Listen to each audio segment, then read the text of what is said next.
आप लोग क्या क्या ज्ञान प्राप्त किए होंगे, आप उसके लेकर के अपने जीवन में जरूर उतारें और उसे आनंद लें। बहुत ज़्यादा नहीं बोलते हुए खुशी की बात है कि ऐसे हमारे दीदी जी जो यहाँ पर है, मैना जी, अपने परिवार को लेकर के और जितना यहाँ के समाज के लोग हैं अपने जन्म दिवस को ऐसे मनाते हैं और सबके साथ साथ में ज्ञान प्रकट कराते हैं। ज्ञान आजकल बहुत मामूली बात हो गई है। ज्ञान तो हम लोग विद्या हम लोग प्राप्त कर सकते हैं कॉलेज में, स्कूल में, लेकिन ज्ञान जो है सत्य ज्ञान है, हम कोई संत महात्मा से प्राप्त कर सकते हैं। और सत्संग हो जाता है तो बस वहीं पर तीर्थ स्थान बन जाता है। बिना सत्संग विवेक न होई, राम कृपा बिन सुलभ न सोई। भगवान से जब कृपा हो जाता है और सत्संग आप ऐसे करते हैं तो साथ में जहाँ पर भजन और जहाँ पर रामायण के पाठ और साथ साथ में पूजा और जाकर के प्रवचन, तो इसको क्या कहते हैं? त्रिवेणी। मैंने हमेशा कहता हूँ कि त्रिवेणी, जहाँ पर भजन, पूजन और प्रवचन, त्रिवेणी त्रिसंगम जो हो जाता है तो क्या वहाँ पर बस तीर्थ स्थान बन जाता है। तो आइए आप इस समय बहुत श्रद्धा भाव के साथ बैठ करके इस तीर्थ स्थान में आप आनंद उठाइए और बहुत अच्छा से आप श्रवण करें, या क्योंकि इस मौका जो है तो बार बार नहीं मिलता है कि हम बैठ करके कुछ सुने, समझें और अपने जीवन में उसको उतारें। तो इस ज्ञान को लेकर के हम चलें। धन्यवाद है आप सभी को कि आप अपने इस कीमती समय निकाल करके यहाँ पर उपस्थित हुए और मैना जी, दीदी जी के जन्म दिवस के उपलक्ष्य पर ये सभा लगा है, ये सत्संग लगा है। बहुत बहुत धन्यवाद की बात है। और आज का बहुत कम होता है, 5 दिन लगातार 5 दिवस ज्ञान यज्ञ जो है तो बहुत महान बात है।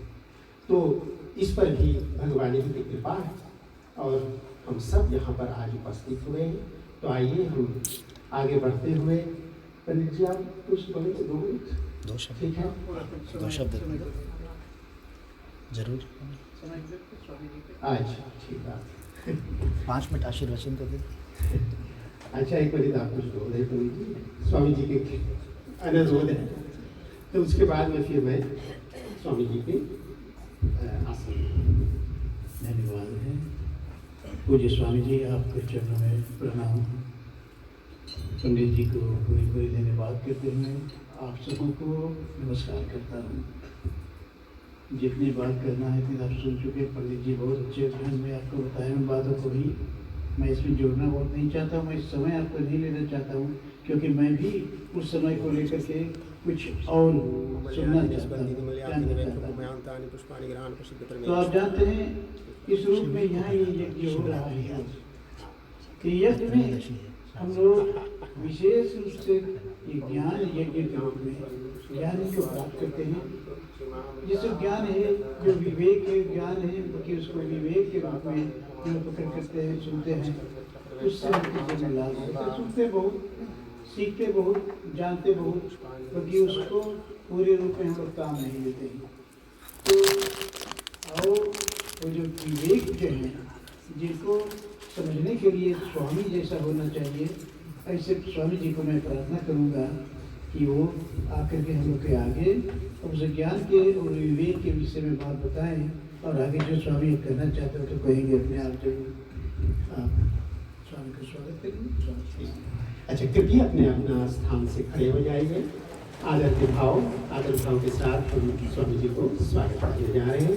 हाथ जोड़ लें, प्रार्थना करें हमारे व्यास महाराज से कि हमारे ज्ञान को आप अच्छे अच्छे ज्ञान से भरे, हमारे मति हमारी बुद्धि को शुद्ध होए, ताकि हम अपने जीवन में सब अच्छे अच्छे कदम रख सकते हैं।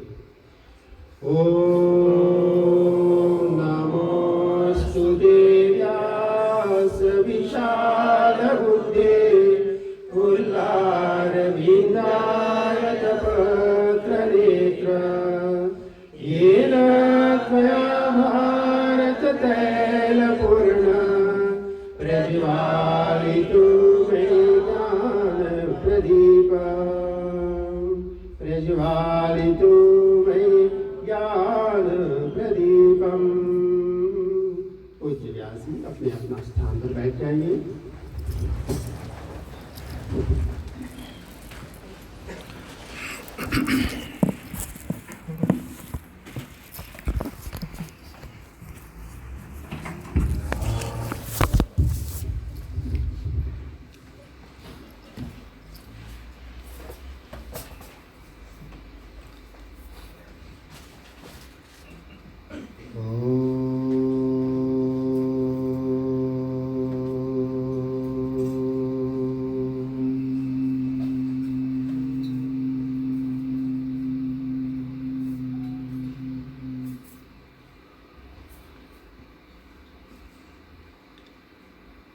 भी जहाँ बैठे हैं सीधे होकर बैठें,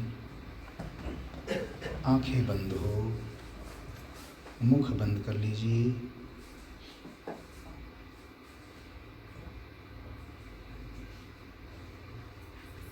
Visualiseer jouzelf zittend op de aardbol.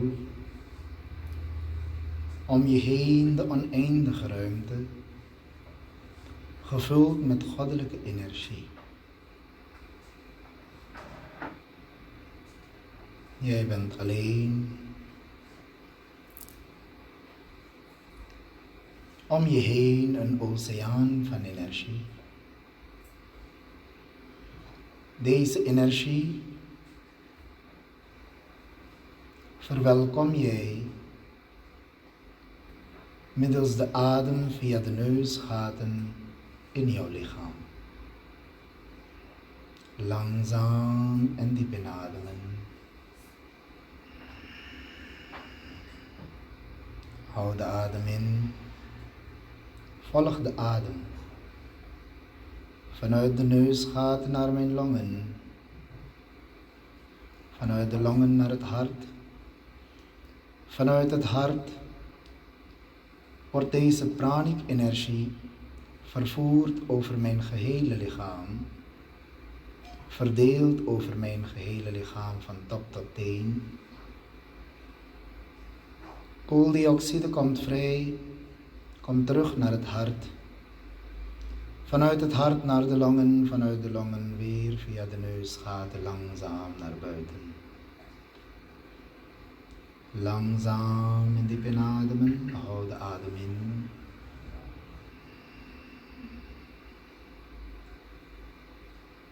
Volg het proces en langzaam weer uitademen.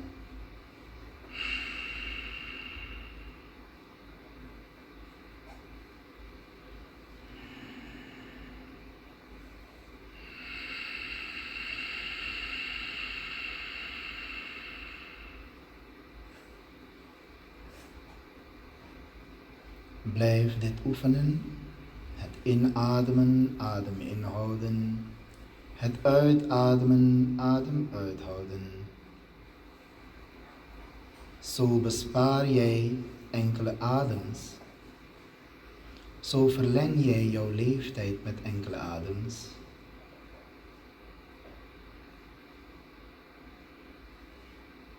Visualiseer.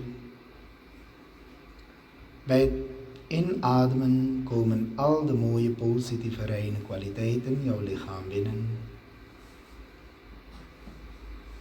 Met iedere adem reinig jij jouzelf. Met iedere adem ben jij een zuiverder mens.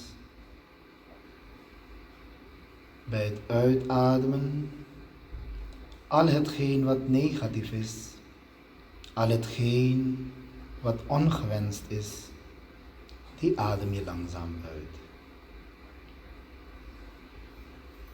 Realiseer op dit moment dat jij geen lichaam bent. Jij hebt een lichaam. Jij woont in dit lichaam. Jij voelt, denkt en handelt middels deze 3 lichamen, maar jij bent het lichaam niet. Jij bent het vonkje van het eeuwige bestaande vuur, die wij allerhoogste bewustzijn God noemen. Net als het vonkje en het vuur kwalitatief helemaal niet van elkaar verschillen, zo ook heb jij dezelfde kwaliteiten van jouw Vader, van Paramatma. Satyam Jnanam Anantam Brahma.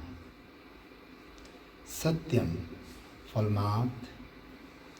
Jnanam, wijs. Anantam, oneindig of onsterfelijk. Dit zijn de 3 mooie kwaliteiten van God die wij ook bezitten. Realiseer, visualiseer.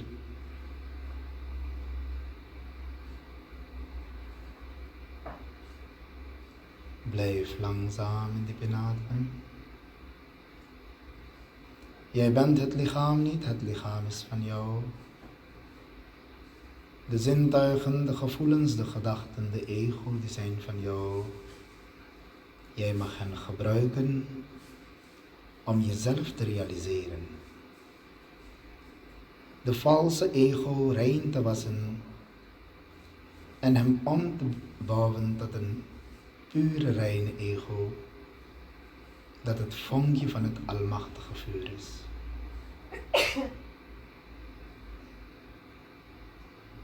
Mediteer op jouw ware zelf. Het vonkje dat zich manifesteert in de hoge staat van meditatie, in de vorm van een vlam tussen de wenkbrauwen. Dat is de Jyotirlingam, de Atmalingam, de Shivalingam. Deze Shivalinga is jouw Atma. Atma tvam girijamati sahachara, zegt Shankaracharya. Jouw intellect is Parvati en jouw Atma, dat ben jij, dat is de Shivlingam. Deze Jyotirlinga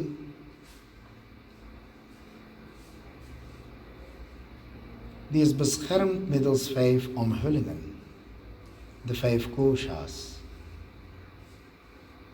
Zie jouzelf als de brandende vlammetje. De Jyotirlingam, de Shivlingam, dat ben jij. Atmalingaya Namaha.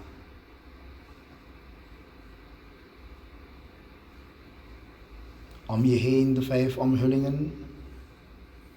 Intellectuele bewustzijn, oftewel de buddhi, is de eerste omhulling. Egocentrische bewustzijn, de ego, dat is de tweede omhulling. De derde wand ter bescherming van jouw ware zelf, dat is de mana, mentale bewustzijn. Lager in bewustzijn komt het zintuigelijke bewustzijn, dat zijn de zintuigen.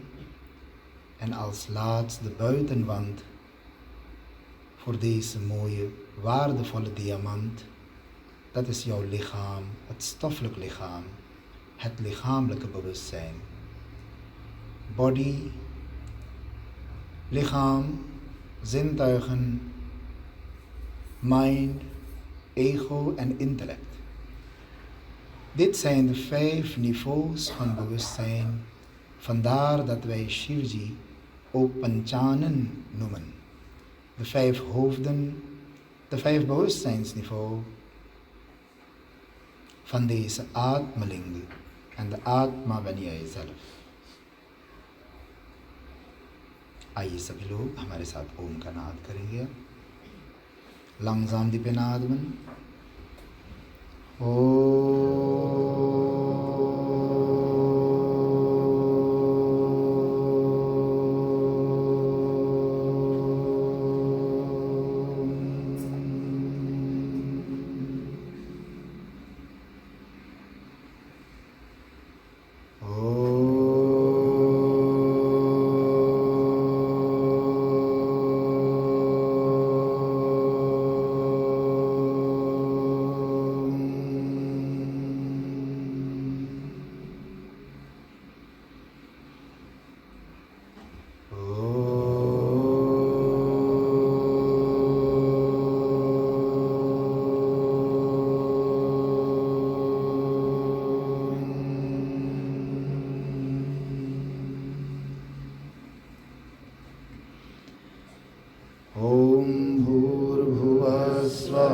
तत्सवितुर्वरेण्यं भर्गो देवस्य धीमहि धियो यो नः प्रचोदयात्.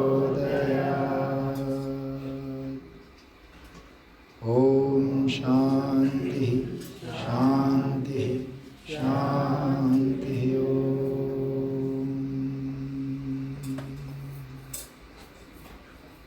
Kijk naar je handpalmen, wrijf dat en over je gezicht.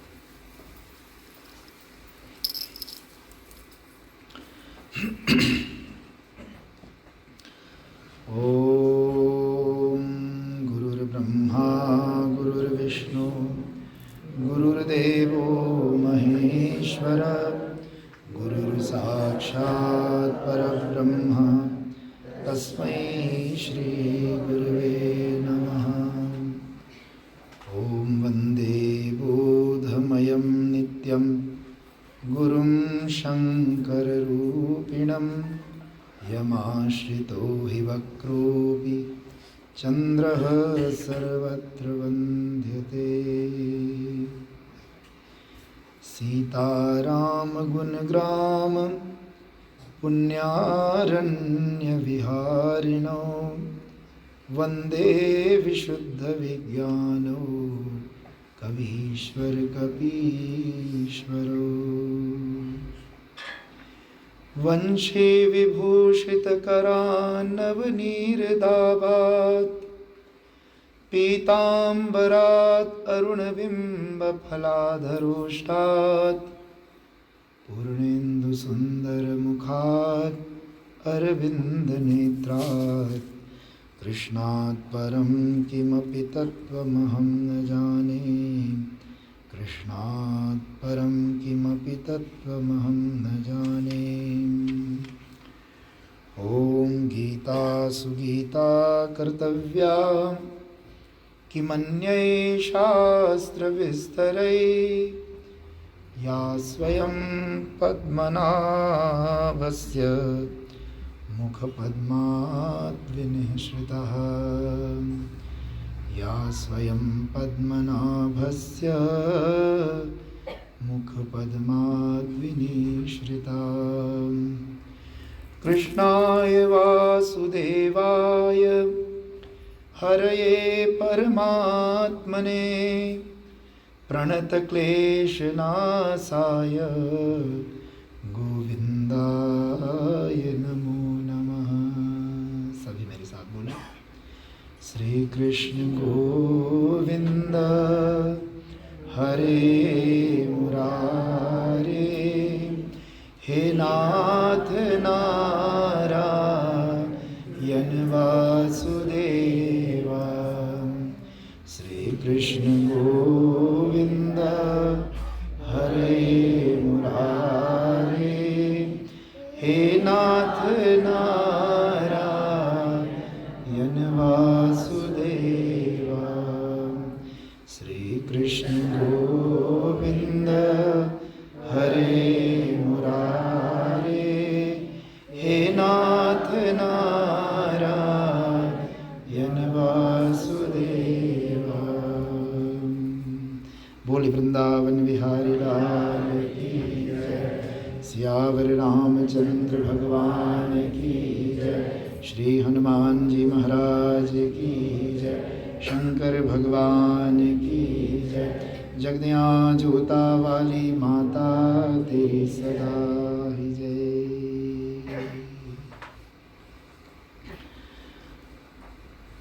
अनंत करुणा वरुणालय भगवान श्री राघवेंद्र सरकार के परम रम्य सुंदर सजा हुआ दरबार के सामने नयनानंद को ग्रहण करने वाले हमारे उपस्थित सुधीजन भक्तजन, ममतामयी मातृशक्ति, पिता तुल्य वृद्धगण, भाइयों बहनों, देवियों एवं सज्जनों, आज की सभा को अपनी उपस्थिति से सुशोभित करने वाले यहाँ के हमारे विप्र मंडली के प्रधान, जिनका बाल्यकाल से मुझे अनंत स्नेह प्राप्त है, ऐसे पूज्य आदरणीय पंडित श्री बंशीधर जी, यहाँ के पुरोहित वर्य पंडित प्रकाश जी, उपस्थित मंदिर की व्यवस्थापिका, जिनके जन्म वर्ष तिथि हम लोग बड़े ही धूमधाम से इस ज्ञान यज्ञ के माध्यम से मना रहे हैं, बड़ी ही कर्मठ सेविका, परमात्मा की अनन्य चरण अनुरागिणी ऐसे माँ मैना बेचन को एवं उपस्थित सभी सज्जनों के हृदय में विराजमान परमात्मा को, इस परम चैतन्य ज्योति को मैं नमन करता हूँ, वंदन करता हूँ। प्रातः स्मरणीय अनंत श्री विभूषित अपने परम आराध्य गुरुदेव ब्रह्म ऋषि विश्वात्मा बावरा जी के चरणों में, और परमात्मा से ही प्रार्थना करता हूँ कि 5 दिवसीय ज्ञान यज्ञ हम सब के लिए बड़े ही प्रेरक, बड़े ही आनंदप्रद और जीवन को प्रेरित करते हुए परमात्मा की ओर, पूर्णता की ओर ले जाने वाली हो, ऐसे मेरी आंतरिक शुभकामना एवं अभिलाषा है। जैसा कि पूर्व के 4 दिनों में मैंने आप लोगों को निवेदन किया था कि श्रीमद् भगवद गीता भगवान के सीधे श्रीमुख से विनिसृत वाणी है। ये भगवद गीता भगवान ने अर्जुन को सुनाया, उस समय गीता का जन्म नहीं हुआ।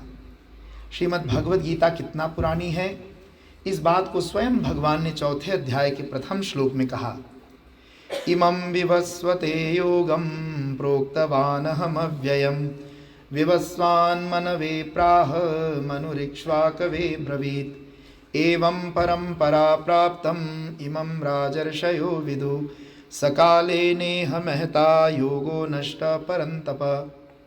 भगवान कहता है, अर्जुन, ये ज्ञान मैंने सृष्टि के मूल में पहले सूर्य को दिया था, क्योंकि सूर्य जगत की आत्मा है। जब सूर्य ने इस पृथ्वी पर अपने संतान उत्पन्न किए, और प्रथम संतान विवस्वान का कौन है? वैवस्वत मनु। वैवस्वत मनु प्रथम संतान है। उस मनु के हम लोग फिर संतान हैं, इसलिए हमारे नाम मनुष्य हैं। जिसको हमारे ग्रंथ में मनु और शत्रुपा कहा गया है, उसी को कुरान और बाइबल में आदम और एफा कहा गया, आदम और हव्वा कहा गया। लेकिन हमारे यहाँ मनु और शत्रुपा नाम से विख्यात भगवान सूर्य के प्रथम पुत्र, उस मनु को सूर्य से यह गीता का ज्ञान मिला। और यह गीता का ज्ञान मनु ने अपने तक नहीं रखा, उस ज्ञान को उन्होंने इक्ष्वाकु को दिया, अपने प्रथम पुत्र को। और इक्ष्वाकु ने फिर आगे किसको दिया? अपने उत्तराधिकारी राजाओं को देता गया। और इस रूप से गुरु शिष्य परंपरा से यह गीता का ज्ञान जीवित रहा। लेकिन अर्जुन, सकाले नेह महता योगो नष्ट परंतप। जब बहुत समय बीतता है ना, तो कुछ कुछ बातें लुप्त हो जाती है। होता है, आज भी ऐसी बातें हैं। कोई बात बहुत बड़ी बिग बूम हो, वही बिग बूम जा करके 6 महीना बाद बूम पता ही नहीं लगता कहाँ चला गया। कहते बड़ा नाम था, बड़ा वो था, क्या हो गया? कहते वही आदमी देखो त्रैम के सामने खड़ा, कोई पूछ नहीं रहा है। क्या हो गया भाई? समय बीत गया। सकाले नेह महता योगो नष्टः परंतप। बहुत समय बीतने के बाद यह योग जो मैंने सृष्टि के मूल में बताया था, यह नष्ट हो गया। भगवान Shri Krishna zegt: de boodschap die ik heb gegeven aan de zon, de boodschap die de zon heeft dezelfde boodschap overgedragen aan zijn zoon Manu, dezelfde Manu heeft het overgedragen aan zijn oudste zoon Ikshwaku. De Ikshwaku heeft dezezelfde mooie boodschap door overgedragen tot zijn kinderen en kleinkinderen, is op den duur vervaagd. Is op den duur vervaagd. En het leek alsof de kennis is opgeraapt. Wat was de oorzaak? Sakale neeh mehta. Mehta काले नेह। बहुत समय बीतने के बाद ज्ञान लुप्त हो गया। और याद रखो, ज्ञान कभी समाप्त नहीं होता। ज्ञान समाप्त नहीं होता, लुप्त जरूर हो जाता है। रामचरितमानस जब हम लोग पढ़ते हैं तो भगवान राम लक्ष्मण के साथ पर्वत पर विराजमान हैं। कौन से पर्वत पर? प्रवर्षण गिरि पर्वत। बहुत सुंदर, खूब बारिश होता था, चारों तरफ हरियाली, और भगवान लक्ष्मण को उपदेश दे रहे हैं। और भगवान कहते, लक्ष्मण देखो, हरित भूमि तृण संकुल समुझी पर ही नहीं पंथ। लक्ष्मण, बरसात का मौसम है और मोई मोई डाम पे देखो कितना घास जम गया है। और घास डाम पे ऐसे जम गया, आप लोग जानते हो सुरीनाम में भी सड़कें होती हैं तो बिल्कुल बगल में गोत्रो होता है, और यहाँ भी ऐसा है। खैर यहाँ तो थोड़ा अंदरहाव है, खमीन तो अंदरहाव करता है। सुरीनाम में वहाँ भी अंदरहाव होना चाहिए, लेकिन कुछ और हो जाता है। तो जब घास पानी बरसात में बढ़ जाता है, खूब सेवार होता है हरियाली, और घास भी जम जाता है डाम पर, तो लगभग ध्यान से ना देखो तो पता लगा एक पैर गोत्रों में घुस गया। पता नहीं लगता कहाँ पानी है, कहाँ फिर डाम है। भगवान कहते, लक्ष्मण, हरित भूमि तृण संकुल समुझी पर ही नहीं पंथ। कैसे नहीं? इतना घास जम गया, पर रास्ता कैसे नहीं दिख रहा है? भगवान कहते हैं जिमी पाखंडवाद ते लुप्त हो ही सदग्रंथ। लक्ष्मण, जब पाखंडवाद फैलता है, जब पखंडी लोग ज्यादा हो जाते हैं, तो ये सदग्रंथ लुप्त हो जाते हैं। लुप्त माने लोप हो जाना। जैसे हमारे मुनिक जी कहने लगे कि दीदिया देख तो हमारे पतमुनिया हियारा कहाँ गए, अलोप हो गए। आप लोग एक शब्द बोलते हैं अलोप, हमारे पतमुनिया हियारा अलोप हो गए। इसका मतलब क्या बांगी ने खा लिया तुम्हारी पतमुनी, या दूसरे ने चबा के ले लिया हो ना? पतमुनी यही कहीं है, लेकिन अब दिख नहीं रहा है। वो है लेकिन दिख नहीं रहा, उसका नाम है लोप हो जाना। अलोप हो गया, हम बोलते हैं लुप्त हो जाना। तुलसीदास जी कहते हैं, भगवान राम कहते हैं लक्ष्मण जिमी पाखंडवाद ते लुप्त होई सदग्रंथ। ये गीता रामायण, ये बाकी सदग्रंथ छोड़ दो, हमारे यहाँ ग्रंथ गिनने लोगे तो अंत नहीं, बिब्लियोथेक भर जाएगा। 4 वेद हैं, 4 वेदों में 4 उपवेद हैं, ऋग्वेद, यजुर्वेद, सामवेद, अथर्ववेद। उन 4 वेदों के उपवेद, व्यय वेदास क्या है, गंधर्व वेद, थापत्य वेद और ऐसे आयुर्वेद, अथर्ववेद, गंधर्व वेद, उसके उपवेद हो गए। फिर 6 दर्शन शास्त्र, सस whole of philosophy, yoga philosophy, Sankhya दर्शन, योग दर्शन, सांख्य दर्शन, वेदांत दर्शन, मीमांसा दर्शन, वैशेषिक दर्शन, न्याय दर्शन, सस होल ऑफ फिलोसॉफी। 18 पुराण हैं, उसके नाम नहीं लूँगा, समय बहुत निकल जाएगा। 18 पुराण के बाद में 18 उप पुराण हैं। उन 18 उप पुराण और पुराण के बाद में गीता, रामायण और महाभारत है। अब इतने ग्रंथ केवल ले लीजिए, लेकिन इतने सारे ग्रंथ की बात हम नहीं करते हैं। हमारे पूर्वज जब भारत से आए थे तो 2 ग्रंथ लेके आए थे। क्या लेकर आए थे? गीता और रामायण। अभी आप लोग रामायण की वाणी सुन रहे थे। पुरानी हमारी परंपरा, कितना सुंदर संस्कृति है जो इन पितातुल्य पुरुषों ने अभी उनको जीवित रखा। तो रामायण की वाणी और गीता लेकर आए थे, और इस गीता और रामायण में परमात्मा का, एक में क्या है, भगवान ने उसको जी के दिखाया, करके दिखाया, और एक में भगवान ने कह के दिखाया। कौन? भगवत गीता। जो गीता में भगवान ने बोला है उसको तुम करो, और जो रामायण में भगवान राम ने किया है उसको तुम करो। लेकिन हम भगवान कृष्ण के बोले हुए भी नहीं कर पाए और भगवान राम के करे हुए न कर पाए, हम उससे हटकर कुछ और करने लगे, और उसी का नाम है पाखंडवाद। जो रामायण और गीता से हट करके बातें हो गई, उसका नाम हो गया पाखंडवाद। जिमी पाखंडवाद ते लुप्त होई सदग्रंथ। सदग्रंथ लुप्त हो गया। आप कहोगे स्वामी जी एक फोरबिल दे दो पाखंडवाद का। फोरबिल क्या है? पूरे रामायण में आप देखोगे और पूरे भगवत गीता में देखोगे तो कहीं नहीं आपको मिलेगा कि किसी के ऊपर कोई भगवान आके प्रकट हो गया। आप लोग रामायण फिल्म देखे होंगे, पढ़े नहीं हुए तो फिल्म तो देखे होंगे। कभी केकई को कूदते हुए देखा कि मेरे ऊपर हनुमान स्वामी आ गया है या मेरे ऊपर काली भगवती आ गया है? नहीं देखोगे। और दूर मत देखिए, अपने रॉटरडैम में देख लीजिए कितने लोग हैं जिनके ऊपर भगवती आते हैं, दुर्गा माँ आते हैं, लक्ष्मी माँ आते हैं। हमारे गांव में एक आजी थी, तो पहले पूर्वज लोग जब आए थे सूरीनाम तो केवल गीता रामायण नहीं लाए थे, बड़े बड़े अच्छे अच्छे कहावत लाए थे। तो हमारे भी क्वाटा में कृष्ण मंदिर में किसी के ऊपर दुर्गा माँ आ गए, तो उसने क्या कहा, कहते बड़े बड़े रनिया बेना डुलावे, पत्नी के सिर पर मिसरिया। जो बड़े बड़े रानी महारानी जिनको एयरको लगा है, फैन लगा, उनके ऊपर तो भगवती आई नहीं, और कहते ये अदनी पदनी जो चल रहे इनके ऊपर भगवती प्रकट हो रहे हैं। आप सोचिए, आज भी भारत में बड़े बड़े ऋषि मुनि तपस्वी लोग जिन्होंने जीवन को शुद्ध कर लिया, जो लोग नमक नहीं खाते, लहसुन प्याज नहीं खाते और बड़े पवित्र जीवन जीते हैं, उनके ऊपर नवरात्र में कभी दुर्गा माँ नहीं आया। और यहाँ देख लो दुर्गा माँ रोज आ रहे हैं, 3-3 बार आ रहे हैं, और आप भी हाथ जोड़ के हाँ माता जी आइए विराजिए। इसको क्या कहते हैं? पाखंडवाद। पाखंडवाद माने, और ऐसे पखंडियों का दुकान बहुत दिन तक नहीं चलता। क्यों भाई? एक बार चलेगा, तुम्हें लगेगा कुछ है, दूसरी बार लगेगा ना कुछ गड़बड़ कर रहा है, कभी ना कभी तो पोल खुलेगा ही। इसीलिए शास्त्र कहता है कि भगवान राम कहते लक्ष्मण, हरित भूमि तृण संकुल समुझि पर ही नहीं पंथ। लक्ष्मण देखो, बरसात में इतना हरियर घास जम गया है कि अब रास्ता नहीं दिख रहा है, और रास्ता कैसे नहीं दिख रहा है? जैसे पाखंडियों का जब साम्राज्य बढ़ता है तो ये सारे धर्मशास्त्र लुप्त हो जाते हैं। गीता को कोई नहीं मानता, रामायण को कोई नहीं मानता, वो दुर्गा माता आ गया जो बोल रहा उसी को लोग मानने शुरू कर दिए। और कई लोग तो अपना क्रेडिट कार्ड ही खाली कर देते हैं ऐसे पाखंडियों के चक्कर में फंसकर। और जब पैसा लूट कर समाप्त कर दिया तो आदमी क्या कहता, हिंदू धर्म में तो बड़े लुटेरे हैं, हम तो अब क्रिश्चियन हो जाएंगे। अब बताओ, एक मूर्ख ने तुम्हें लूट लिया तो हमारा धर्म गलत है क्या? तुम अपने अज्ञानता में किसी मूर्ख से अपने आप को लुटवाए हो, उसके बदौलत आकर के अहंकार में, अभिमान में, क्योंकि अपना गलती तो एक्सेप्ट कर नहीं करते कि तुम मूर्ख थे। शास्त्र कहता सत्संग करो, मंदिर में बैठो, भजन करो, भजन ना कर सको तो सुनो, सुन ना सको तो आंखें बंद करके आनंद लो उस वाइब्रेशन का, मंदिर जाओ। लेकिन हम उन सब को छोड़ करके ड्रामा खोजने चले थे, इसलिए हम भटक गए। मैं आपसे निवेदन कर रहा था, भगवान कहते अर्जुन काले ने हमेता योगो नष्टः परंतप।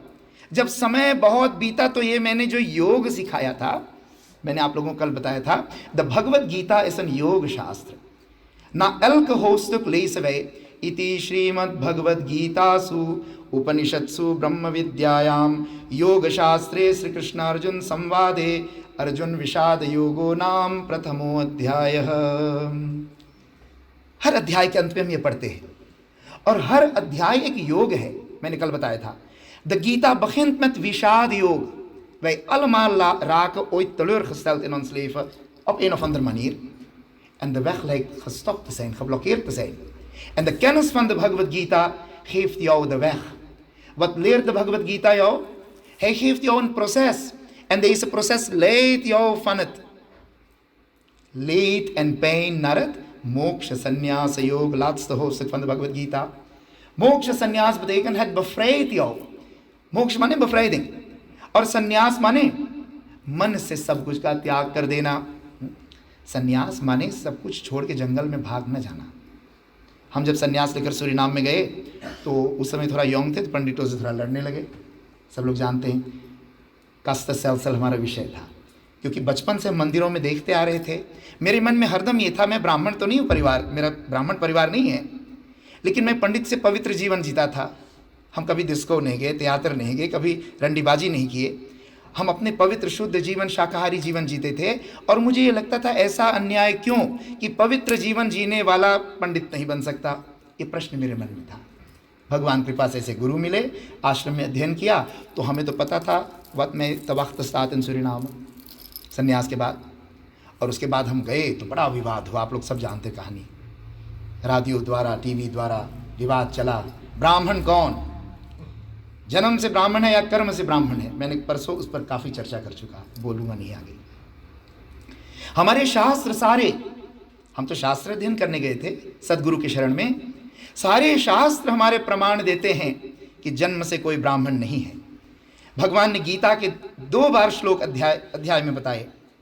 एक 4थे अध्याय के 13वें श्लोक में, एक 18वें अध्याय के 41वें श्लोक में भगवान ने 2 बार ये बात दोहराए. फिर चलते चलते अपने को ये था कि क्या है ये सत्य, क्या है. जब हम अध्ययन करके वहाँ से आए, प्रचार क्षेत्र में कार्य चलने लगा, तो उस समय पंडितों ने क्या कहा, ये सन्यासी बन के आया है, बक बक बक बक कर रहा है, इसको जंगल में चले जाना चाहिए. सन्यासी माने जो सब कुछ त्याग करके कपड़ा भी उतार के फेंक करके जंगल में चले जाए. पेड़ के पत्ता खाओ, नदी के पानी पियो. हम पेड़ के पत्ता खाए, नदी के पानी पिए और तुम खूब दुनिया को लूटो पंडित बन करके, और कोई तुम्हारे ऊपर शासन करने वाला ना हो.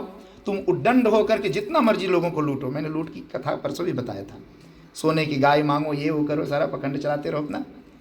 भाई पंडित के ऊपर भी तो कोई अनुशासक होना चाहिए. वो कौन है?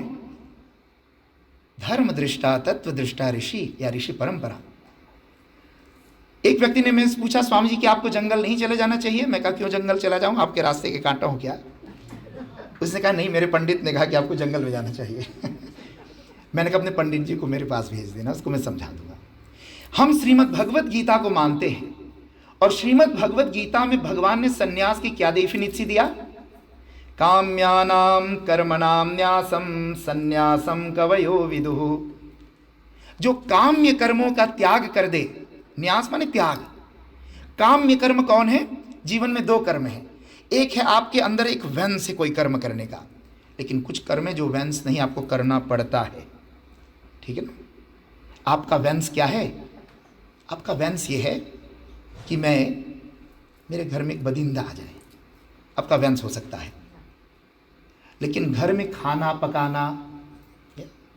पकाना ऐसे नारी घर में यदि आप हो तो क्या खाना आपके लिए अनिवार्य खाना जरूरी है?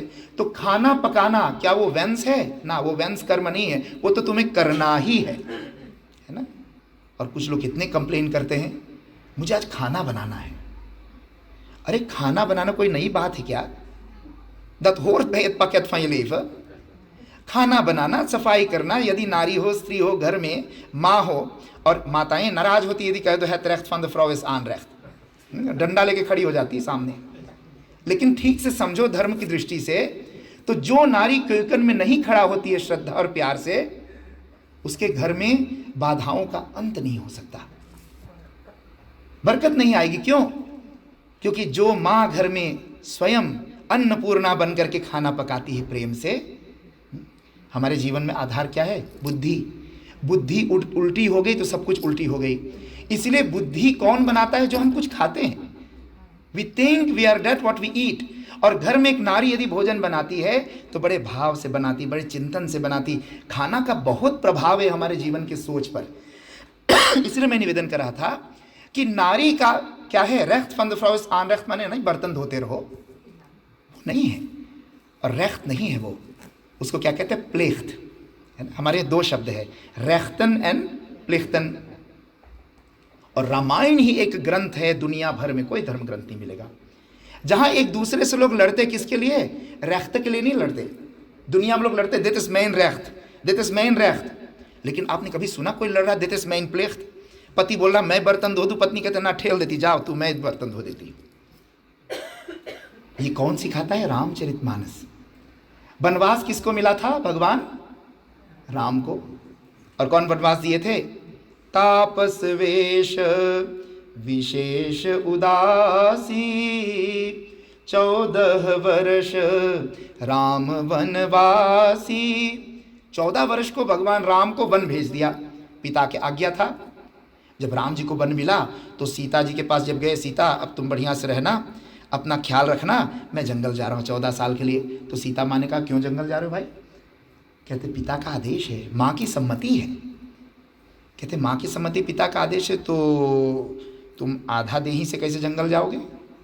भगवान राम तो समझ ही रहे थे ये बाण मारेगी सीता। सीता माँ ने क्या कहा? तुम आधे देही से जंगल कैसे जाओगे? हमारा जब विवाह हुआ था तो मैं उस दिन से तेरा लिंकर हैलफ बन गया, वेदर हैलफ बन गया। हे प्रभु, तुम पिता के वचन तब तक नहीं पूरा कर सकते जब तक मैं तुम्हारे साथ नहीं जाती। कितना सुंदर बात देखो, भारतीय संस्कृति। और सीता साथ हो गई, वो कहती मेरा प्लेख्त है, वो ये नहीं कहते मेरा रेख्त है, मेरी प्लेख्त है आपके साथ देना। और जब लक्ष्मण तक कान पहुंचा तो उसने कहा सुनसान अयोध्या में क्या करूंगा? कहा भाई क्यों अयोध्या, क्यों ये सुनसान अयोध्या कैसे? कहते नहीं, ये राम के बिना अयोध्या अयोध्या नहीं, क्योंकि जहां राम तह अवध निवासु, दिवस तहां जहां तिमिर प्रकाशु। कहते वही राम है, जहां राम हो गए वही अयोध्या, जैसे दिन वही है जहां सूर्य है। जब लक्ष्मण ने ऐसा कहा तो भगवान ने कहा तुम भी ज्वाइन हो जाओ, फॉलो मी। और जब 3 निकलते निकलते द्वार पे पहुंचे तो क्या देखा? पूरा अयोध्या के वासी वहां सब खड़े हो गए कि हम भी साथ चलेंगे। भगवान आगे चल के कपट करके छल करके निकल जाते हैं। कहने का अभिप्राय, रामायण में देखिए, एक भाई को राज्य मिला, दूसरे भाई ने क्या कहा? हम इस राज्य को नहीं स्वीकार करेंगे। और भरत जाता है, ये केन प्रकार सारे तर्क लगा लेते कि राम वापस आ जाए। कहते भैया बात यही ना कि एक भाई जंगल में रहे, एक भाई सिंहासन संभाले, तो मैं रह जाता हूं, तुम चले जाओ, आप चले जाओ। राम जी ने कहा ऐसा नहीं होगा। एक ही ग्रंथ जहां लोग रेख्त के लिए नहीं लड़ते, प्लेख्त के पालन करने के लिए तत्पर है। राम भरत से राजी नहीं है, भरत राम से राजी नहीं, किसके लिए? अपना प्लेख्त पालन करने के लिए। कितना सुंदर इतिहास हमारे यहाँ। तो स्त्री जो है उसका रेख्त aanrecht नहीं है, लेकिन उनका प्लेख्त जरूर किचन है। यदि आप माताएं किचन में खड़ा होकर श्रद्धा प्यार से भोजन बनाओगे, उस भोजन का प्रभाव आपके संतति पर पड़ेगा। कुछ ना कर सको बच्चे के साथ, कम से कम भोजन तो घर में बनाओ बच्चों के लिए। उस भोजन में भाव भरिए भक्ति की, और तब जा करके वो बुद्धि पर प्रभाव डालेगा। हम मानते हैं बाहर बहुत गंदगी है, लेकिन जितना देर आप बच्चे को अंदर रोक सको उतना संस्कार तो आप दे सकते हो। तो मैं आपसे निवेदन कर रहा था, काम्य कर्म और कार्य कर्म, एक है तुम्हारा वंश से कोई कर्म करना, और एक कर्म है जो तुम्हारा वंश नहीं, तुम्हें करना चाहिए। गीता कहती है सन्यासी किसे कहते हैं? काम्यानाम कर्मणाम न्यासम सन्यासम कवयो विदुः। और एक तरफ भगवान ने फिर दोहराया, कार्यम कर्म करोति यः स सन्यासी च योगी च न अग्निर्न चाक्रिय। भगवान कहते जो अग्नि का त्याग कर दे, जो कर्म का त्याग कर दे, जो लेसी बन जाए, वो सन्यासी नहीं है। भगवान कहते कार्यम कर्म करोति यः, 18वें अध्याय में, जो कार्य कर्म का अनुष्ठान करे वही सन्यासी है। कहा कार्य कर्म क्या है? जो कर्म करना चाहिए। मैना जी के पास मंदिर है, तो मंदिर में मंदिर ही चलाती है, पार्ट टाइम पतुरिया नहीं नचाती है, ठीक है ना? यहाँ पार्ट टाइम पतुरिया नहीं नाचती, मंदिर को मंदिर के रूप में ही चलाती है, ये उसका कार्य कर्म है। और यदि कोई कह लो कि मंदिर है, पार्ट टाइम कुछ और करते रहते उसमें। तो काम्य कर्म और कार्य कर्म का फर्स्ट क्या है? जो तुम्हें करना चाहिए उससे तुम सन्यासी बन जाओगे। और भगवान कहते हैं अर्जुन तुम सन्यासी बनो। भगवान ने अर्जुन को सन्यास बनाया। गीता के 18वें अध्याय का नाम है मोक्ष सन्यास। अर्जुन को मुक्ति भी मिली और सन्यास भी मिल गया। आपको कि स्वामी जी अर्जुन आपकी तरह ओराई कपड़ा पहन लिया था क्या? नहीं, अर्जुन तो वैसे ही कपड़ा पहना रहा, कर्म सन्यासी बना। कहते कर्म सन्यासी अर्जुन बना, ओराइयां नहीं पहना, तो आप क्यों ओराइयां पहनते हो? हम ओराइयां इसलिए पहनते हैं क्योंकि हम फुल टाइम इस जॉब में अपने जीवन को समर्पित कर दिए। हमने सन्यास धर्म को फुल टाइम अपनाया और ये हमारा यूनिफॉर्म है, ठीक है ना? यदि ये कपड़ा भी उतार कर मैं जीन्स पैंट पहन लूंगा, क्या कहते उसको, जॉर्जियो अरमानी और कैल्विन क्लाइन के परफ्यूम छिड़क लूंगा, तो क्या उसको पहनने से मेरा ज्ञान उल्टा हो जाएगा? नहीं होगा। हाँ, लेकिन इस यूनिफॉर्म में आप यदि किसी सन्यासी को देखते हो तो बड़ा आदर से प्रणाम करते हो, पंडित जी को कुर्ता में देखते हो तो आदर से नमस्कार पायलेगी करते हो, और वही पंडित जी जीन्स पैंट में कहीं मिल जाए नौताम जुलियाना का मोहर लटकाए हुए नाचते हुए, और तुम भी बगल में नाचते हो कि क्या तुम्हारा भाव बनेगा इसको पायलेगी करूं? पंडित रुक जाओ, अभी मत नाचो, मैं थोड़ा पायलेगी कर लूँ। ऐसा तो नहीं भाव बनेगा। ये वस्त्र हम यूनिफॉर्म क्यों पहनते? पुलिस भी यदि नॉर्मल क्लोथ में हो तो आप उनको नहीं पहचान सकते हो, लेकिन वही पुलिस यदि अपना पहन कर पाकी खड़ा हो तो आप भी सजग हो जाते हो। हम समाज के धर्म के वे पुलिस हैं। हमको पुलिस बनाया गया उस ट्रेनिंग में देकर के कि आप प्रहरी रखो, ख्याल करो कहीं अन्याय तो नहीं हो रहा, कहीं पाखंडवाद तो नहीं बढ़ रहा। इसलिए हम पंडितगण सन्यासीगण ये वस्त्र धारण करते। मैं आपसे निवेदन कर रहा था कि गीता शास्त्र जो है ये मोक्ष सन्यास तक ले जाता है, बफ्रेदिंग तक ले जाता है और आपको सन्यासी बना देगा। अर्जुन घर में रहते हुए भी सन्यासी बन गए। कैसे? काम्यानाम कर्मणाम न्यासम कार्यम कर्म करोति यः। दोनों श्लोक को एक में मिला दिया। भगवान ने कहा अर्जुन तुम कार्य कर्म करो। यदि अर्जुन लेरार होता तो भगवान कहता पहले भोग दागो। भगवान क्या कहता? जाओ अपने सिद्धांत को बढ़िया से पढ़ाओ, ये तुम्हारा कार्य कर्म है। यदि तुम पंडित हो तो बढ़िया से पूजा कराओ, यदि तुम आत्मकात हो तो बढ़िया से आत्मा आत्मकातुर करो, यदि तुम तैनमान हो तो बढ़िया से तैनमान के काम करो। जो कुछ कर्म तुम करते हो भगवत गीता कहती है उसको धन की दृष्टि से नहीं, धर्म की दृष्टि से करो। धर्म की दृष्टि से करोगे, धन तो बोनस में आएगा, by one get one free, है ना? बाय वन क्या है? धर्म का अनुष्ठान। उसमें फ्री में जो आएगा वो क्या है? वो तुम्हारा धन आ जाएगा, धन तुम्हें मिल जाएगा। गीता का यह संदेश है।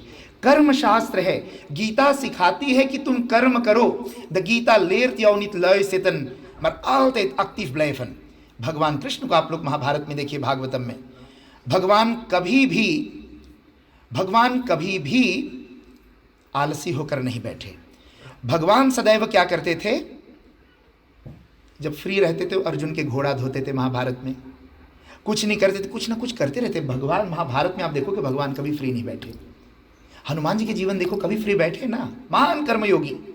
गीता का संदेश है कि आप कभी भी फ्री मत बैठो, कुछ ना कुछ करते रहो। लेकिन वो कर्म कैसे हो? आपका कल्याणकारी हो। कर्म के 2-3 विभेद बताए। 3 विभेद है कर्म के।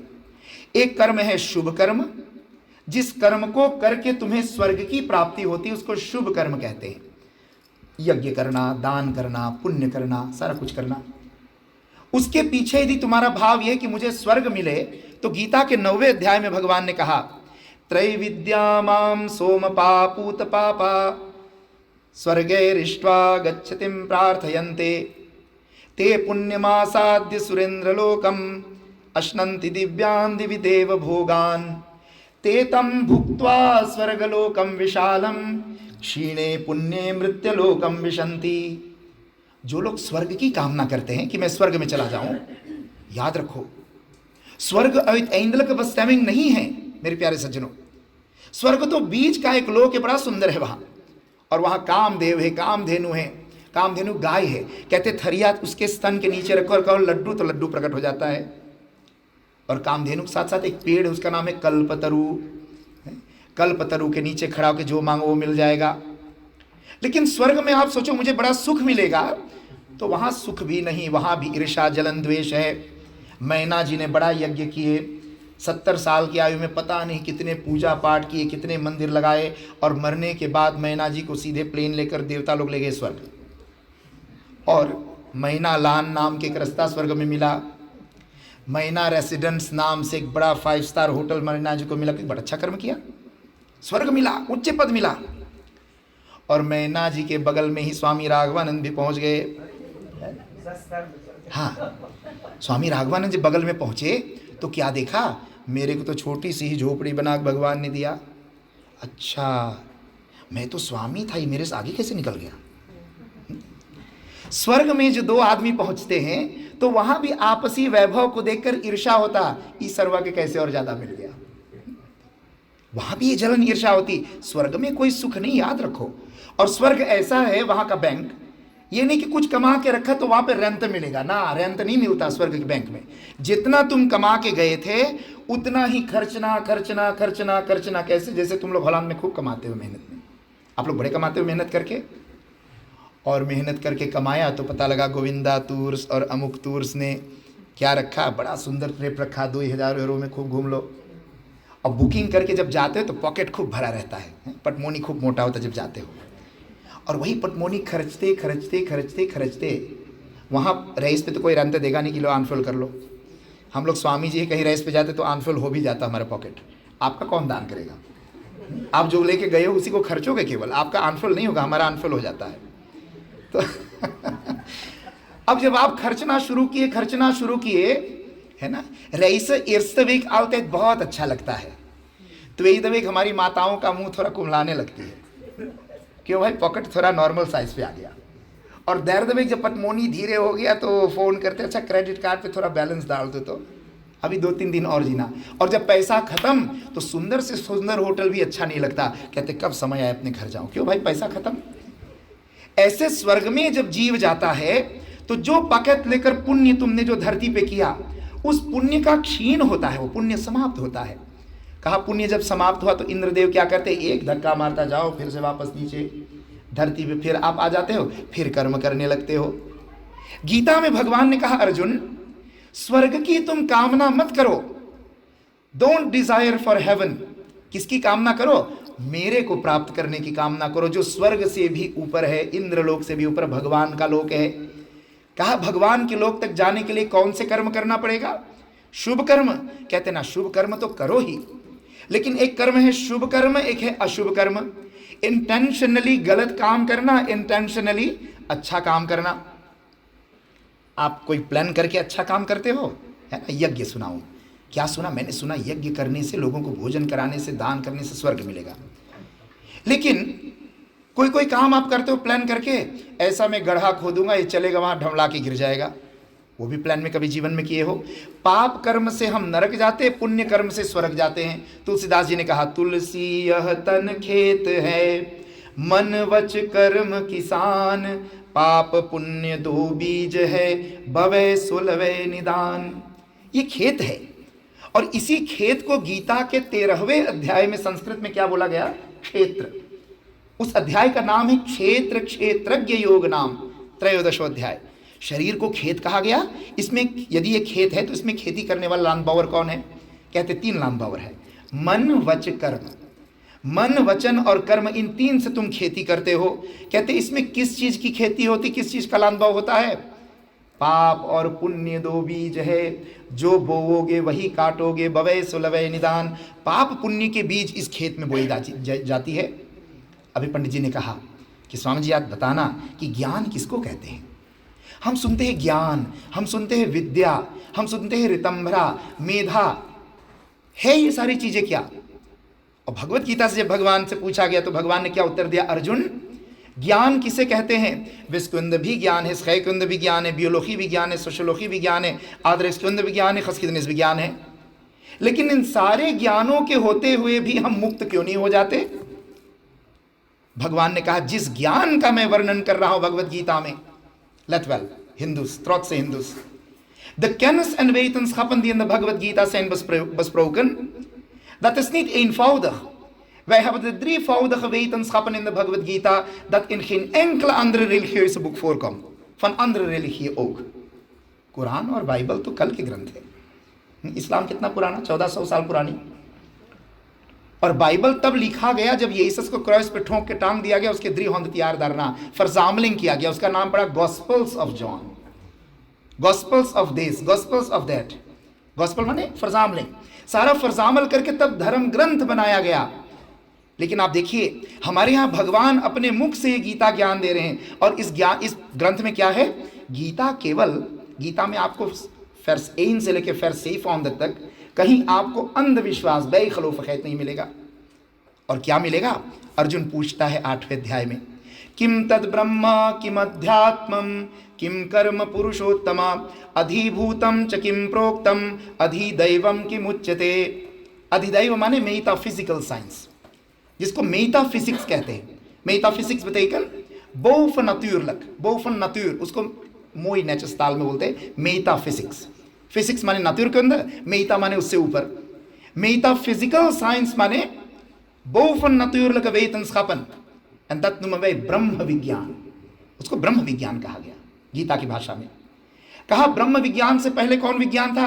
अध्यात्म विज्ञान, spiritual science, science about the spirit, science about jouw ware zelf. De wetenschap die gaat puur over jouw ware ik, ware zelf, niet over jouw lichaam, niet over jouw zintuigen, niet over jouw gevoelens en gedachten, maar puur over jouw ware zelf, het vonkje in jou. Dat is de spirituele wetenschap, उसको अध्यात्म विज्ञान बोलते हैं। और कहा उससे पहले कौन विज्ञान है? De lagere niveau van wetenschap, dat is de wetenschap die wij zien als de hoogste wetenschap. natuurkunde, scheikunde, biologie, aardrijkskunde, ये सारे वेतनस्काप से क्या होता? इसका नाम है रिसर्च। आप कहते हैं ना ये रिसर्च फाउंडेशन है, रिसर्च इंस्टीट्यूट है। रिसर्च माने हाँ onderzoek, लेकिन सर्च माने खोजना, और रिसर्च माने फिर से खोजना। जैसा बोलते हैं रीइनकारनेशन, incarnatie माने het vlees worden, geboren worden, en reïncarnatie बोले weer geboren worden, wedergeboorte।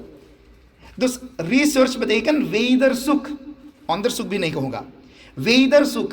कहा wederzoek माने फिर से खोजना, इसका मतलब किसी ने पहले खोज चुका है? कहते बिल्कुल खोज चुका। किसने खोजा? ऋषियों ने खोज चुका था। मेरे सन्यासी बनने का एक कारण ये भी था। जिस वेस्कुंद में हमें यह बताया गया कि पी, आप लोग जानते हैं वेस्कुंद में पी होता है, जिस वेस्कुंद में कोसिनस, सिनस, तांगन्स, ये सारी बातें जो हम पढ़ते हैं, खोनियोमेट्री, उसका नाम था भारत में यामिति। खोनियोमेट्री जो हम विस्कुंद में पढ़ते हैं उसका भारत में नाम था यामिति। यामिति का ही बन गया खोनियोमेट्री। आप देखोगे अरिस्टोटेलेस आदि आदि जो बड़े बड़े फिलोसफर हुए, ये सब जिन्होंने natuurkunde, scheikunde में रेखल्स बनाए, वे सारे रेखल्स कहाँ से पढ़ के आए थे? भारत के लाइब्रेरी से पढ़ के आए थे। लेकिन ये बातें हमको कभी नहीं बताई गई कि भारत के ऋषियों का ज्ञान वेस्टर्न में ऑफर लिया गया। ठीक है, वेस्टरलिंग ने उसका अंदर सुख किया, उसको और समय दिया और सब कुछ बिताया, लेकिन हमारे यहाँ भी कोई कम समय नहीं लगाया ऋषियों ने। जब अभी इन देशों में लोग कच्चे मांस मार के खाते थे, तो वहाँ पर आर्यभट्ट बैठ करके तारा दर्शन करते थे। सोचिए, मार्स को हमारे यहाँ क्या बताया गया? रोग द प्लैनेट, रेड प्लैनेट बोलते हैं ना, रेड प्लैनेट माने रोग द प्लैनेट मार्स। क्या ऋषियों ने कोई टेलीस्कोप लगा के देखा था कि लाल है मार्स? अमेरिका ने तो अब रोवर भेजा तो पता लगा रेड प्लैनेट है। और हमारे यहाँ मंगल, मार्स प्लानेट है मंगल ग्रह इन हिंदुइज्म, और मंगल ग्रह जो है अनादिकाल से मंगलवार को लाल कपड़ा पहनना, लाल फल खाना, लाल फूल का सेवन करना, लाल कपड़े पहनो, क्लोरोथेरापी करो, ये लाल लाल का संबंध किससे था? लाल देह लाल ईल से अरुदरी लाल लंगूर। मंगलवार हनुमान जी का दिन ही बन गया मार्स प्लानेट के चक्कर में कि लाल ग्रह है, इसको उतारने के लिए आप लाल देवता की उपासना करो, लाल सिंदूर चढ़ाओ। रोद प्लानेट ऋषियों ने कैसे देखा था? तो योग दर्शन में बताया गया है कि योग की एक प्रक्रिया है, जब आप तत्वों पर विजय प्राप्त करते हो तो आप अनंत भुवनम ज्ञानम, अनंत भुवन का ज्ञान हो जाता है आपको। ऋषि यहाँ बैठे बैठे सारे अस्त्रोलोकी लिख दिया। अब अस्त्रोलोकी के नाम पे आज कोई लूटता है तो ये भी मत बोलो कि भाई ये पखंडी धर्म है। अस्त्रोलोकी तो बहुत अच्छा विज्ञान है। यदि सच्चा अस्त्रोलोक होगा तो केवल आपके खबोरते दांतों से आपका बहुत कुछ बता देगा वो, बिना आपको जाने। ज्योतिष ऐसी विद्या है, हमारे पंडित लोग उनका अभ्यास करते हैं। ये नहीं कि किसी ने लूट लिया तो ज्योतिष ही गलत है, नहीं, ऐसा नहीं सोचना चाहिए। मैं आपको निवेदन कर रहा था, हमारे भारत में वेतन साहब इतना आगे था, आप लोग सुने होंगे क्लोनिंग सिस्टम का, और पहला बकरी जो क्लोन किया गया था उसका नाम था डॉली। डॉली है, इंटरनेट पे गूगल कर सकते हो आप। क्लोनिंग किया गया कि इडेंटिक दो बराबर मितासी करके उसको बनाया जाए, ऐसा 7 से लेकर बकरी भेड़ा का। लेकिन आप जानते हो हमारे महाभारत में गांधारी के कितने बच्चे थे? दुर्योधन कितने भाई थे? 100 भाई। तो क्या 100 साल तक गांधारी बच्चा देती थी कुनकुनी की तरह? क्या समझते हो? कोई विज्ञान तो रहा होगा। गांधारी का जो पहला पुत्र है वो 2 साल तक गर्भ में बढ़ता गया बच्चा, और जब वो देखा कि 2 साल हो गया, मेरा बफालिंग ही नहीं हो रही है, महाभारत की कथा है, तब उन्होंने बच्चे को क्या किया? राज्य वैद्य को बुला करके उस मांस के पिंड को, जिसको आप लोग अबॉर्टस कहते हो, निकलवाया। तो देखा ये तो खुरुयंद फ्लेस तो है, इसमें कोई जान नहीं है, अथवा सम क्लम्प फ्लेस, और उसको वो श्वेत वस्त्र में लपेट करके जाती है यमुना जी में फेंकने। सरवानी जैसे अपनी परंपरा है, नदी में डालना, कोई ज़मीन में गाड़ता है, कोई ब्रांच सापल पे जलाता है। उस समय के प्रथा रही होगी पानी में डालना, उसको लेग को बांध करके और पानी में जा रही थी। उस संयोग जब जा रही थी तो उस तरफ से व्यास ऋषि आ रहे थे, महर्षि वेद व्यास, ब्रह्म ऋषि वेद व्यास। और अब स्वाभाविक है, जब कोई पंडित आ रहा, विद्वान ज्ञानी आ रहे हैं, ऋषि आ रहे हैं, उस ऋषि को तो प्रणाम करना था। जब उन्होंने प्रणाम किया तो ऋषि ने क्या आशीर्वाद दिया? 100 पुत्रवती भव। वो घबरा गई, यहाँ तो एक पुत्र नहीं हो रहा है, और ऋषि ने कह दिया 100 पुत्रवती भव मोखे होंद सोनन हेवन। उसने जाकर नजदीक से कहा, ऋषिवर हमें तो एक बेटा नहीं हो पा रहा, ये 100 कैसे? उसने कहा, ये हाथ में क्या है? कहते ये मांस का लोटड़ा है जो मेरे गर्भ में बड़ा हो रहा था। ऋषि ने कहा, इसको वापस चलो, यमुना जी में नहीं डालना है। मेरे पास वो साइंस है, वो विज्ञान है कि तुम्हारे इस क्लम्पी खौत में से मैं तुम्हें 100 पुत्र दूंगा। और महाभारत की कथा कहती है कि उस समय व्यास ऋषि आते हैं और 100 पुत्र उसमें से पैदा हुआ। किसमें से? 100 stykkes vlees heeft ऋषि वेद व्यास 100 zonen geproduceerd। अब आप कहोगे स्वामी जी कैसे? तो मैं कहूँगा वक्त एंकल यार नो। अब धीरे धीरे कुफेस बेबी हो गया, रेखीर बॉयस बेबी हो गया। सीता माँ कैसे उत्पन्न हुए थे? ऋषियों के खून कर्जा में लिए थे, जांग फाड़ करके घड़ा में रखा था। रावण ने जाकर कहाँ गड़वा दिया? राजा जनक के खेत में। और उसी क्रयक में तत्सालनित खवोन क्रयक संजीवय को महाजन अर्जुन ऑफ द मार्ग या वैष्णवी नहीं, कोई विशेष क्रयक रहा होगा। आफ्टर ऑल रावण के क्रयक था, ऋषियों का खून मंगाया था वो कर्जा में, उस खून से कोई अच्छा उपयोग तो करेगा। वो क्या किया? जनक के यहाँ गड़वा दिया। उसी ऋषियों के खून के क्रयक में से किसकी उत्पत्ति हो गई? सीता माँ की। आज हम भी कहते बैत बारमुदर फरवाख्तिंग, द्राख मुदर की बात हम करते हैं। आज द्राख मुदर की बात होती ना, स्वामी जी क्या खिंता है तो बेबी तो द्राख है क्या मफ्राओ खफोन दी साल मैन के द्राख अमेरिका में होता, अभी हॉलैंड में ये रोग नहीं पहुंचा। तो द्राख मुदर आप कहाँ देखते हो? हर कृष्ण जन्माष्टमी को आपको कथा सुनाई जाती है। रोहिणी जेल में जाती है और फिल्म में भी आप लोग देखते हो कि अपने आंचल से इसे ढक करके वो एक लेखिए ले जाती है, और ज़्यादा कुछ नहीं दिखाती, इतना केवल दिखाता है। वो लेखिए क्या था? वही वासुदेव और देवकी के गर्भ में, पेट में जो बच्चा हो गया था, उस बच्चे को उसने अपने गर्भ में इम्प्लांट करके जेल में से और वापस आई थी। उसको क्या कहते हैं? द्राख मुदरकिंद। लेकिन अब क्या है, हम जब तक सत्संग नहीं करेंगे, हम शास्त्रों को नहीं सुनेंगे, हम अपने ग्रंथों का अध्ययन नहीं करेंगे, तो हमें दूसरा बताएगा भाई हमने टेस्ट बेबी बनाया, हमने टेस्ट ट्यूब ऑन्ट्विकल किया, हमने क्लोनिंग सिस्टम ऑन्ट्विकल किया, और आप भी हाँ कहते, हाँ भैया धन्यवाद, बड़ा अच्छा आपने किया, आप तो बड़े ज्ञानी हो। याद रखो, हमारे ऋषियों के पास ये सारे विज्ञान थे।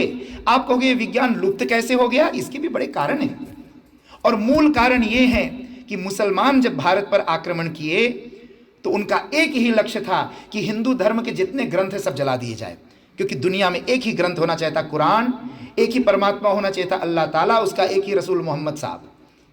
और इसलिए एक बख्तियार अली खान खाना नाम के मुसलमान नालंदा तक्षशिला यूनिवर्सिटी में जाता है वो, और 6 महीने तक खड़ा होकर के सारे बिब्लियोथेक को जलवाया, आख्त फॉर दी पेंगोंग बिब्लियोथेक। आप सोचिए 6 महीना तक बुक ऐसे तो जलता नहीं कागज की तरह, सब बुक इकट्ठे रखे रहते हैं, उसको सुलगाना पड़ता हौक हौक के। आख्त फॉर दी पेंग बुक जो है हिंदू धर्म के साहित्य उन्होंने जलाया भारत का इतिहास में।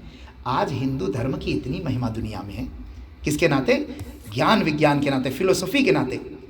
आज यदि वे सारे ग्रंथ हमारे पास होते तो हिंदू धर्म कहाँ होता? लेकिन चिंता करने का विषय नहीं, धीरे धीरे वेतनस्काप जितनी नई नई चीजें मिलती जा रही है, that is alleen maar een aanvulling aan onze kathas. अब लोग क्या कहते हैं? पहले लोग कहते थे भैया रामायण में लिखा एक प्लेन उड़ता था। कौन सा प्लेन? विमान। हमारे आर्य समाजी भाई कहते थे ये भला ऐसा हो सकता है? तुलसी का रामायण पढ़ो तो बड़का सा प्लेन था, उसमें सब बानर बैठ गए और उड़ करके लंका में आए। कब बोलते थे? 200 साल पहले, जब अभी प्लेन नहीं था। अभी जब प्लेन नहीं था तो लोग कहते थे तो कल्पना है, भला आकाश में इतना बड़ा आदमी 100 आदमी लेकर कोई चीज उड़ेगा, ये कहाँ की बुद्धि वाली बात है। लेकिन वही जब प्लेन बन के उड़ने लगा तो वही आदमी क्या कहने, भैया हमरे रामायणिया में लिखल है, अब रामायणिया हमरे हो गया, पहले तो पराये का था। तो वेतनस्काप की सारी बातें कहाँ हैं?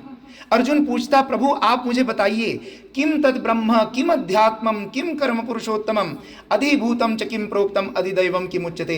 मुझे आप बताइए इन 3 प्रकार के विज्ञान के बारे में। अधिदैव माने ब्रह्म विज्ञान, मेटाफिजिकल साइंसेस, अध्यात्म विज्ञान, स्पिरिचुअल साइंसेस, अधिभूत विज्ञान, मटेरियल साइंसेस। आप 3 प्रकार के विज्ञान हमें बताइए। और ये 3 प्रकार का विज्ञान आप देख लीजिए, आपका लिखाम है ना, ये लिखाम शरीर। अलस बचे हीरकुंत ओपरेरन, वो किसका विषय है? मटेरियल वेतनस्कापन। इस शरीर को चलाने वाली एक आत्मा है।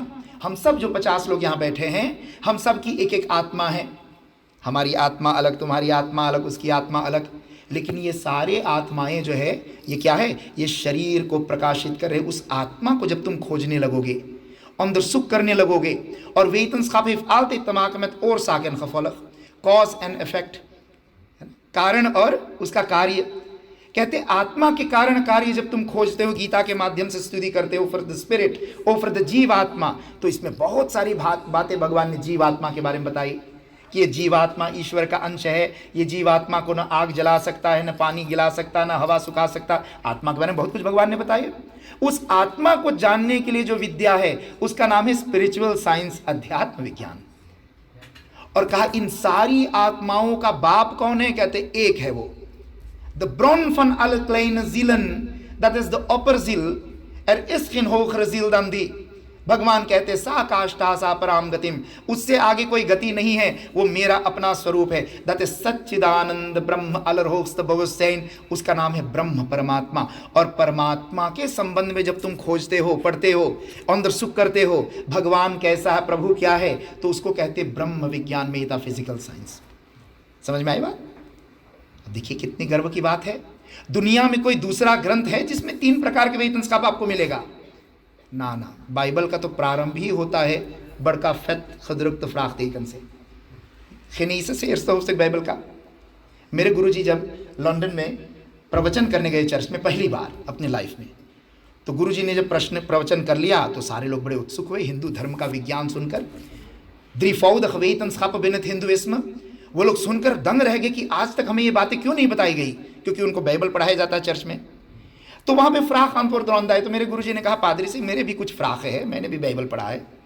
तुम्हारा बाइबल के इर्स्त हुस्सत में लिखा है कि इर्स्त दाख खौत ने क्या बनाया? हेमल और आर्द। तो ईद दाख भगवान ने उसको बांट दिया बीच से, तो इस में बांट दिया। दर्द दाख भगवान ने उसमें हवा फूंक दिया, हवा फूंक दिया जिसमें लोग प्राण सांस लेने लगे। कहा फीरददाख भगवान ने उसमें लिख्त इन ब्ला से कर दिया, घाम बना दिया। कहा फैफददाख भगवान ने ये वनस्पति वृक्ष नातुर बना दिया, फैफददाख, और पेड़ पालो और पशु पक्षी बना दिए। और सैसददाख भगवान ने मनुष्य बना दिया, मेंस को बना दिया। और कहा सैफददाख भगवान थक गया था इसलिए सो गया। हाँ, भगवान थक गए थे बाइबल वाला, और भगवान थक गया सो गया, इसलिए आप लोग भी सौंदाख को फ्रेयदाख मनाते हो, है ना? सौंदाख को क्यों फ्रेयदाख मनाते हैं? ये इसी का कारण है कि सौंदाख को चर्च जाना चाहिए, उस दिन भगवान ने आराम किया था, इसलिए भगवान हमें ध्यान से सुनेंगे, इसलिए सौंदाख को लोग फ्रेय मनाते हैं। इर्सदाख त्वेद, हमारे गुरुजी ने प्रश्न किया, ये बड़ा सुंदर व्याख्या है। अब मेरा प्रश्न, मेरा फ्राग जो आपसे वो क्या है, जब भगवान ने फीरददाख, गुरुजी ने पूछा, my dear, when sun comes up then it becomes day, when the sun goes down it becomes night. सूर्य जब उदय होता है तो दिन हो जाता है, सूर्य जब नीचे जाता है तो रात हो जाती है। जब तुम्हारे यहां फीरददाख घाम बना, क्या समझे? बाइबल की कथा में जब फीरददाख घाम बना तो तुमने कैसे बोल दिया इर्सदाख त्वेददाख दैरदाख? वो मूड़ी खजलाने लगा। बात तो बड़ा अच्छा प्रश्न किया, जब घाम अभी है ही नहीं तो दाख कैसे हो गया? तुमने बाइबल में लिखा इर्सदाख त्वेददाख दैरदाख। अरे भाई, जब घाम ही नहीं फीरददाख घाम बन रहा है तो किसने दाख बनाया था इर्सदाख? जब घाम ही नहीं तो दाख कहां से बना? उसने कहा प्रश्न आपका तो बड़ा गंभीर। गुरुजी ने कहा ये तो पहला होस्तिक का प्रश्न है, अभी मैं प्रश्न करना शुरू करूंगा तो तुम बाइबल को उठा करके प्रोलबाग में डाल दोगे, ऐसा ग्रंथ मिलेगा। लेकिन याद रखो, हमारा एक ग्रंथ केवल भगवत गीता, इस भगवत गीता को लेकर के तुम दुनिया भर में जाइए, इसमें कोई कर्मकांड का प्रतिबंधन नहीं है। ये जो हम कहते हैं ना कथा झंडी दुर्गा पाठ, ये हमारा कल्चर है। हम सनातनी हैं, हम हिंदू लोग हैं, हम भगवान को इस रूप में पूजते हैं, लेकिन इसका मतलब ये नहीं कि दूसरा भी इसी रूप में पूजे, ठीक है ना? कितने लोग हैं जो हिंदू हैं, जो गीता को मानते हैं, लेकिन कथा झंडी दुर्गा पाठ नहीं करते, तो क्या आप कहोगे तुम सनातनी नहीं हो? ना, गीता कभी किसी को प्रपलेख नहीं करती कि तुम ये करो और ये ना करो।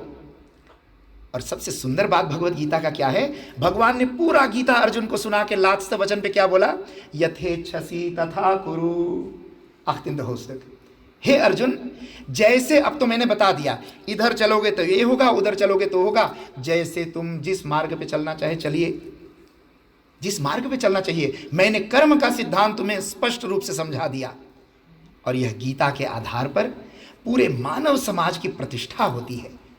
एक बार एक यहोवा खतौख आया, मेरे से कहा, मैंने उनसे पूछा, मैं कहा माय डियर, हमारे फैफदर है उनका होफ क्वार्टियर आप लोग जानते हैं, कोडिंग करेक्टर यहोवा वेतन यहोवा साल, तो सौंदाख निकलते। एक दिन मुझे मिल गई एक शाला में, मैंने उनसे पूछा my dear, it's very nice, बड़ा अच्छा कि आप लोग अपने धर्म का प्रचार घर घर करते हो, सराहनीय है। हमारे तो कम लोग जाते, लेकिन उनके प्रचारक घर घर जाते। आप घर घर जाके लोगों को बकेर क्यों करते हो? उसने कहा कि सर, हम इसलिए लोगों को बकेर करते हैं क्योंकि जिस दिन सब लोग एक भगवान को एक्सेप्ट कर लेंगे, यहोवा को, उस दिन धरती पर रुस्त और फ्रीद आ जाएगा। मैं कहा इंडीड? मैं कहा फिर से दोहराएं, हमने समझा नहीं ठीक से। कहते जिस दिन सब लोग खलौफ करेंगे एक भगवान में, उस दिन दुनिया पे फ्रीद आ जाएगा। मैं कहा इससे बड़ा झूठ आज तक मैंने नहीं सुना। वो देखकर देखने लगा ऐसे। मैंने कहा इससे बड़ा झूठ मैंने नहीं सुना। क्यों? कहते झूठ कहा मैंने बोला, ये हमारे धर्म की अपनी आस्था और विश्वास, और इसलिए हम लोग घर घर जाते हैं। मैं कहा घर घर जाते हो अच्छी बात है, लेकिन तुम्हारे घर घर जाने सब लोग एक भगवान को मानेंगे, दुनिया में शांति आ जाएगी, ये सबसे बड़ी झूठ है। कहते क्यों? मैं कहा मैं बवेस देता हूँ। फ्रीदा के तेखन ओफर खसालद में क्या है? उसने कहा ओरलॉख। फ्रीदा या तो ओरलॉख है। मैं कहा दुनिया में दो बड़े बड़े ओरलॉख हो चुके हैं, एर्स्तवेरल्त ओरलॉख और त्वेदवेरल्त ओरलॉख। मैं कहा दोनों ओरलोखा को लड़ने वाले कौन थे? हिंदू मुसलमान थे क्या, या हिंदू क्रिश्चियन थे क्या, या क्रिश्चियन मुस्लिम थे क्या? एक प्रोटेस्टांट था, दूसरा कैथोलिक था, फ्रांस अगेंस्ट इंग्लैंड। मैं कहा दोनों वेरल्त और लोख को लड़ने वाले देश दोनों मानते थे तुम्हारे यही यहोवा को और यही सस को, लेकिन दोनों लड़के बैठ गए। इसलिए किसी एक भगवान को मानने से फायदा नहीं आएगा। और मैं कहा तुम्हारे धर्म में तो, ये तो मैं इतिहास का फोरवेद दिया, हम कहा हमारे धर्म में एक भगवान के दो चेले थे। कौन? हमारे भोले भंडारी। आज श्रावण का बड़ा सुंदर दिन है, आज शिवरात्रि, आप लोग जानते हो, आज की रात्रि शिवरात्रि है। यदि आज के दिन शिव जी पर आप जल चढ़ाते हो, दूध चढ़ाते हो, इसकी बड़ी महिमा है, क्योंकि हर महीना में एक शिवरात्रि होती है, आज त्रयोदशी है और महाशिवरात्रि तो मार्च में आता है। तो आज के दिन ये महादेव का विशेष दिन है, इसलिए आप लोग अभी विशेष रूप से भगवान की पूजन जरूर करें आरती के बाद में। तो शंकर भगवान के दो भक्त थे, कौन? राम और रावण। राम भी शिव जी को मानते थे, रावण भी शिव जी को मानते थे। यदि एक भगवान को मानने से फायदा आ जाता तो क्या रावण और रावण का बीच में लड़ाई होता? नहीं होता, लेकिन हो गया, भयंकर लड़ाई हुआ। इसलिए दुनिया में फ्रेद, उसने कहा फिर आपके हिंदू धर्म के मत अनुसार फ्रेद कैसे आएगा? मैं कहा हमारा हिंदू धर्म, हमारा भगवत गीता कहती है the dag dat een ieder mens op aarde zal realiseren dat wij allemaal mensen, ongeacht onze ras, taal, kleur, communiteit, maar één vader en één moeder hebben. Ongeacht wat voor naam je die vader en moeder geeft. Ik wil hem natuur en bewustzijn noemen. Ik wil hem vader bewustzijn en moeder natuur noemen. जिस दिन सब लोग ये मान लेंगे कि मुदर नातुर माँ प्रकृति हमारी माँ है और फादर bewustzijn हमारा पिता है, उस दिन संसार में कोई एक दूसरे का अलग नहीं होगा, सब एक परिवार होगा। और वेद क्या कहता है? अयम निजः परो वेत्ति गणना लघु चेतसाम उदार चरितानाम तु वसुधैव कुटुंबकम। जो उदार चरित वाले हैं वो क्या सोचते हैं? ये मेरा एक फैमिली है। फैमिली कैसे है? हम सब की बाप एक है, हम सब की माँ एक है। उस मुदर नातुर को तुम दुर्गा कहते हो और सूरीनाम के जूका उसको बूसी मामा कहता है ना? सूरीनाम के जूका उसको बूसी मामा कहता है और उसको बूसी पापा कहता है। तुम उसको वन देवता बोलते हो, बूसी पापा बोलता है। भाषा अंतर हो गया तो क्या तत्व बदल गया? क्या तत्व वही है। जिस दिन ये ज्ञान हो जाएगा संसार में फायदा आ जाएगा और दुनिया में दूसरा कोई ग्रंथ नहीं। याद रखना, मैं किसी धर्म की निंदा नहीं करता हूं। आप सब जानते हो क्रैस्तख्त जो हुए इतिहास में, जेलों से निकाल निकाल के लोगों को कहा युद्ध करो, ईसाई और मुसलमानों के बीच में युद्ध हुआ। कुरान का सिद्धांत आप लोग जानते हो, हिंदुए गस्बा नाम के सिद्धांत है कुरान में, जिसमें यह बताया गया है गस्बाए हिंद कि जितने लोग जो भगवान, जो अल्लाह ताला को नहीं मानते, जो मोहम्मद रसूल को नहीं मानते, उन काफिरों को पकड़कर पहले मनवाओ और यदि ना माने तो उनको सिरों को काट दो, उनके पत्नियों को अपने सिपाही में बांट लो, उनके गहनों को अपने सिपाही में बांट लो। ये कुरान में लिखा हुआ है। इसको क्या फिक्र देखने से दोगे? दुनिया में जो ग्रंथ प्रेरित कर रहा हो कि सबको खत्म करो, केवल एक अल्लाह ताला। हमारा हिंदू धर्म कहता है तुम भगवान को यांचे पीछे क्लाशे भी बुला दो तब भी वो प्रकट हो जाएगा, क्योंकि वो नाम से नहीं जाना जाता, तत्व से जाना जाता। भगवान कहते गीता में यो में जानाति तत्वतः। तत्व माने in essentie. Als iemand jou vraagt wat is de essentie van vuur, wat zul je antwoorden?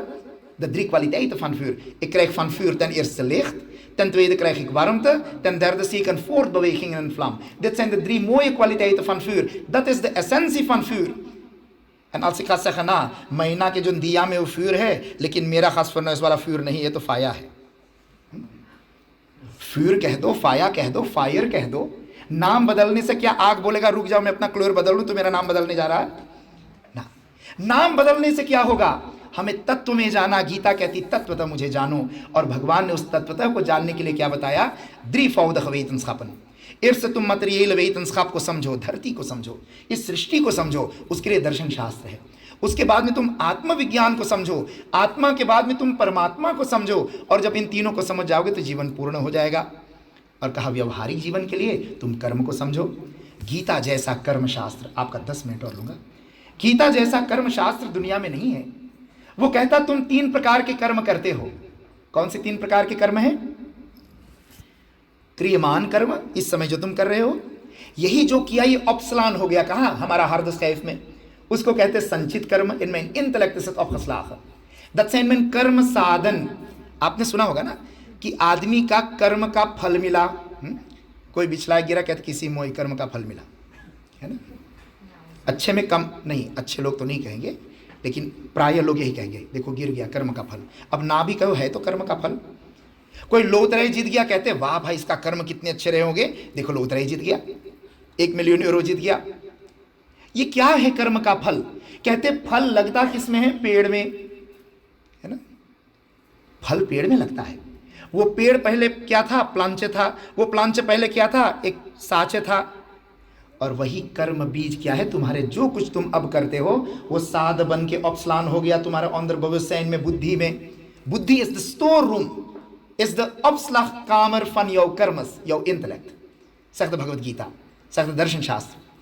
और वहां जब कर्म रख दिया, अब उसको जैसे तुम बमेस्त करोगे, पानी दोगे। अब आज सत्संग में आया, बड़ा आनंद आया, तो आपका कर्म बीज बन गया। घर में जाकर रात को सोचोगे, हाँ आज सत्संग में गया, बड़ा आनंद आया। अगले हफ्ता फिर चली, फिर यदि आओगे तो हो सकता दूसरा कोई पंडित यहां मिले। उसके ज्ञान से क्या होगा? जो तुमने स्वामी जी से बात सुने थे, बिया जो तुमने रखा था अपना स्टोर रूम में, पंडित जी के प्रवचन से वो बिया को बमेस्टिंग मिलने लगा, और वो बिया तुम्हारा अंतकीम होने लगा, पेड़ बनने लगा। ठीक है ना? Kriyamaan karma is de karma die jij nu doet in jouw tegenwoordige tijd. Datzelfde kriyamaan wordt in een seconde terug jouw sanchit karma, opslag karma. और वही opslag कर्म जब पेड़ बन करके, फल बन करके, रैप होके गिर जाता है, तो क्या कहते? कर्म का फल मिल गया। The rijp karmas van jou, dat heet प्रारब्ध कर्म। Er zijn 3 termen: संचित कर्म, क्रियमान कर्म en प्रारब्ध कर्म। और याद रखो, अवश्यमेव भोक्तव्यम कर्म कृतम शुभाशुभम। अवश्यमेव हम भोगेंगे जो कर्म हमने किया। आप कहोगे स्वामी जी मैंने फोरख वेग एक बहुत बड़ा पाप किया, तो क्या उसको भी मैं भोगूंगा? प्रश्न है ना? क्या मैंने जो पाप किया 1 सप्ताह पहले, en na een week ben ik in uw satsang gekomen en bleek dat ik vreselijk grote paap heb gedaan, क्या उस पाप से बचने के लिए कोई कारण है? यदि आप पादरी के पास जाओगे, kerk के पास, कहते हैं कम संदाग बखान बिख्तन, तो कि 1 शॉट वाइन पियाऊंगा, 1 सौ की ब्रोथ येसस के नाम पे, और पाप कट गया, मानदार से फिर शुरू कर देना। लेकिन हमारे धर्म में क्या बिख्तन है? कहा है, भगवत गीता में बिख्तन है। भगवत गीता के 13वें अध्याय में भगवान ने क्या कहा?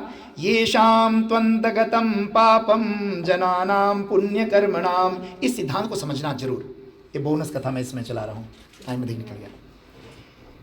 येषाम त्वन्तगतम पापम जनानाम पुण्य कर्मणाम। गीता कहती है जो पाप कर्म हमने किए हैं, यदि हम पुण्य करते हैं तो पाप नाश हो जाता है। अब ये भी बड़ा विचित्र बात है, पापों का नाश।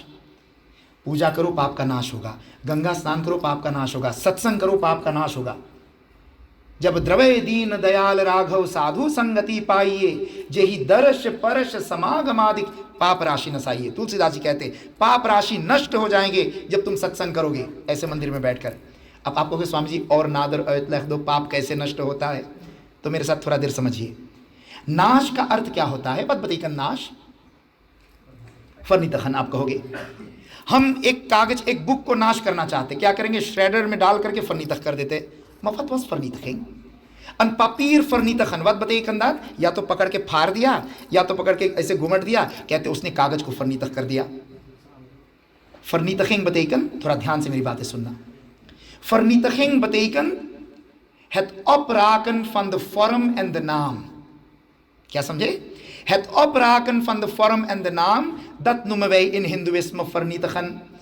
और संस्कृत में नाश है, het woord is नाश, पाप का नाश। अब यहाँ 2 समझना grammatica से। नाश betekent, elk woord heeft een werkwoordelijke stam। नाश का werkwoordelijke stam क्या है? नश अदर्शने, अदर्शनम लोप, वही फिर अलोप पे आ गया। नाश betekent verdwijnen। नाश betekent niet opraken, hij is er, alleen zie je hem niet meer, hij is onzichtbaar geworden। नश अदर्शने, अदर्शन betekent onzichtbaar worden। पाप का नाश betekent पाप का onzichtbaar हो जाना। स्वामी जी पाप onzichtbaar हो गया, इसका मतलब अभी है? बिल्कुल है, उतने मोटे होकर बैठा है, लेकिन अब तुम्हें onzichtbaar हो गया। कहते onzichtbaar किसको कहते हैं? onzichtbaar betekent onvoelbaar। आप बोलते हो ना, देख तो दीदिया ये मैं मोइस नीमक डरली कि ना, तो क्या आंख फाड़ के देखते हो नीमक डरा कि नहीं? क्या करते हो? हाँ, थोड़ा सा उठा के मुंह में डाल के चीखते हो, हाँ नीमक ठीक है। अरे इधर आओ, देखो, देख तो मुझे परफ्यूम लगाई ली, तो आंख से देखते हो, सूंघ के देखते हो। अच्छा देख तो कमरवा में गर्म है कि ठंडा है, तो कैसे करते हो? छू के देखते हो, स्पर्श करके। जो 5 zintuigen मनुष्य के पास है, 5 medium van waarneming, आंख से देखना माने देखना, जीभ से प्रूफ करना माने देखना, देख तो लेकर है, देख तो ठंडा है, देख तो मोई गाना बजे कि ना, देख तो इनमें आवाज आवे कि ना। कान से, नाक से, आंख से, सब कुछ से तुम देख ही तो रहे हो। Met andere woorden, jij voelt met jouw oog, oor, neus, tong. Maar nu, jij ziet met jouw oog, jij ziet met jouw oor, jij ziet met jouw tong. En wat zeggen we nu? Paap, kanash, paap is onzichtbaar geworden. Mijn gevoelens zijn nu onzichtbaar geworden. ठीक है ना? जो हमारा warning था, सुख दुख, वो क्या हो गया? पाप का नाश माने पाप उतने ही हैं, लेकिन अब हमें फुल नहीं हो रहा है। भाई कैसे फुल नहीं हो रहा है? तुम्हारा पाप था 1 लीटर विस्की, थोड़ा ऐसा उदाहरण दो, 1 लीटर विस्की तुम्हारे पाप में था और पीना तुम्हें ही था। जब तुम्हें ही पीना था और तुम्हारे पास समय था 100 साल का जीवन आयु, 1 लीटर विस्की पाप था। भाई 1 लीटर विस्की पी लो, तुरंत हो सकता बीपी चढ़ जाए, सैकड़ों हो जाए, तुरंत मर भी जाओगे, तुरंत नशे में आकर के गिर जाओगे। और यदि चला करोगे तो आप क्या कहोगे? अच्छा है तो मेरा ही पाप 1 लीटर विस्की, इसको क्या करें? 1 लीटर 0 टैंक में इस लीटर विस्की को डाल दूं मैं, और उसमें रोज मैं पानी भरता रहूं, रोज 1 लीटर 2 लीटर पानी डालता रहूं 100 साल तक। विस्की तुम्हारा था, तुमको ही पीना था, तुमने उस विस्की को पानी में मिला करके पीला। कभी नशा लगा तुम्हारे ऊपर? नहीं लगा। पता लगा कि पानी में विस्की? नहीं पता लगा। 3000 लीटर में कहां पता लगा 1 लीटर विस्की? पाप उतनी ही रहता है तुम्हारे जीवन में।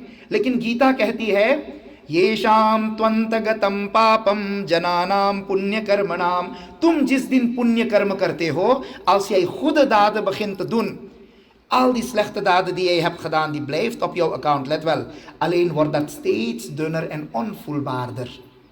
Als ik goed Nederlands heb gesproken, onvoelbaarder, ठीक है ना? और तुम्हारा फुल बार जो है, फुल बार है घटता जाएगा। क्यों? क्योंकि फॉरहाउडिंग वाइज तुम्हारा पुण्य इतना हो गया, अब पाप भी बेचारा कहता मैं क्या कर लूंगा इतना ज़्यादा पुण्य के सामने, वो भी चुप मार के बैठ जाता है, डेड हो जाता है ना?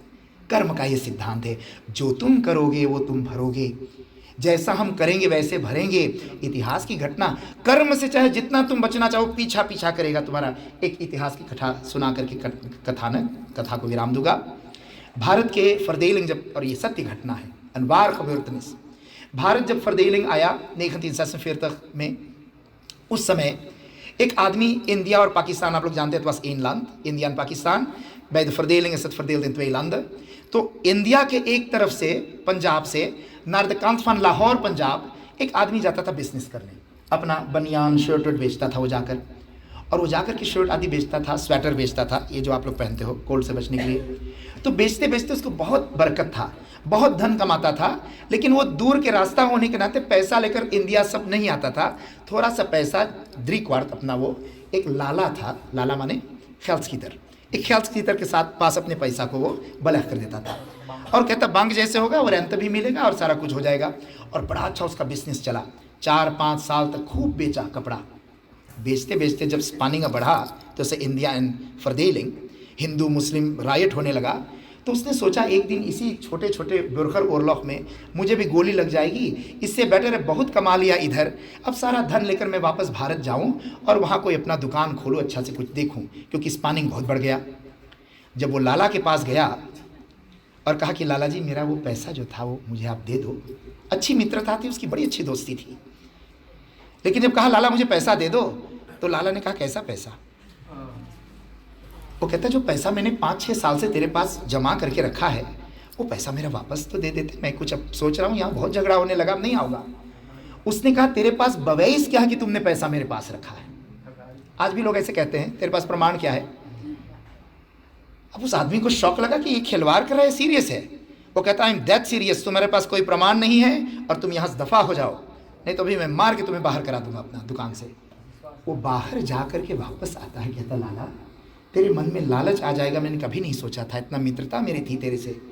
कहते अच्छा ऐसा कर, तू पैसा ही मुझे दे दे, रेंट मत दे। कहते जब पैसा ही नहीं तो रेंट कहाँ से मैं तुम्हें दूँ? कहते तो चला जाओ। उसको 1 रुपये भी नहीं दिया। वो आदमी चिंता में, उसी चिंता में आ रहा था। बीच रात में 3 बजे सवेरे बस बदलना हुआ, वहीं हिंदू मुस्लिम लड़ाई हो गया, उसको एक गोली लगा, वहीं बस स्टैंड पे गिर के आदमी मर गया। इधर भारत का फरदेलिंग हो गया, सारा कुछ हो गया। लाला के पास ऐसे इसको ही नहीं लूटा था, कईयों को लूटा था ऐसे, उसने लूट का बहुत धन था।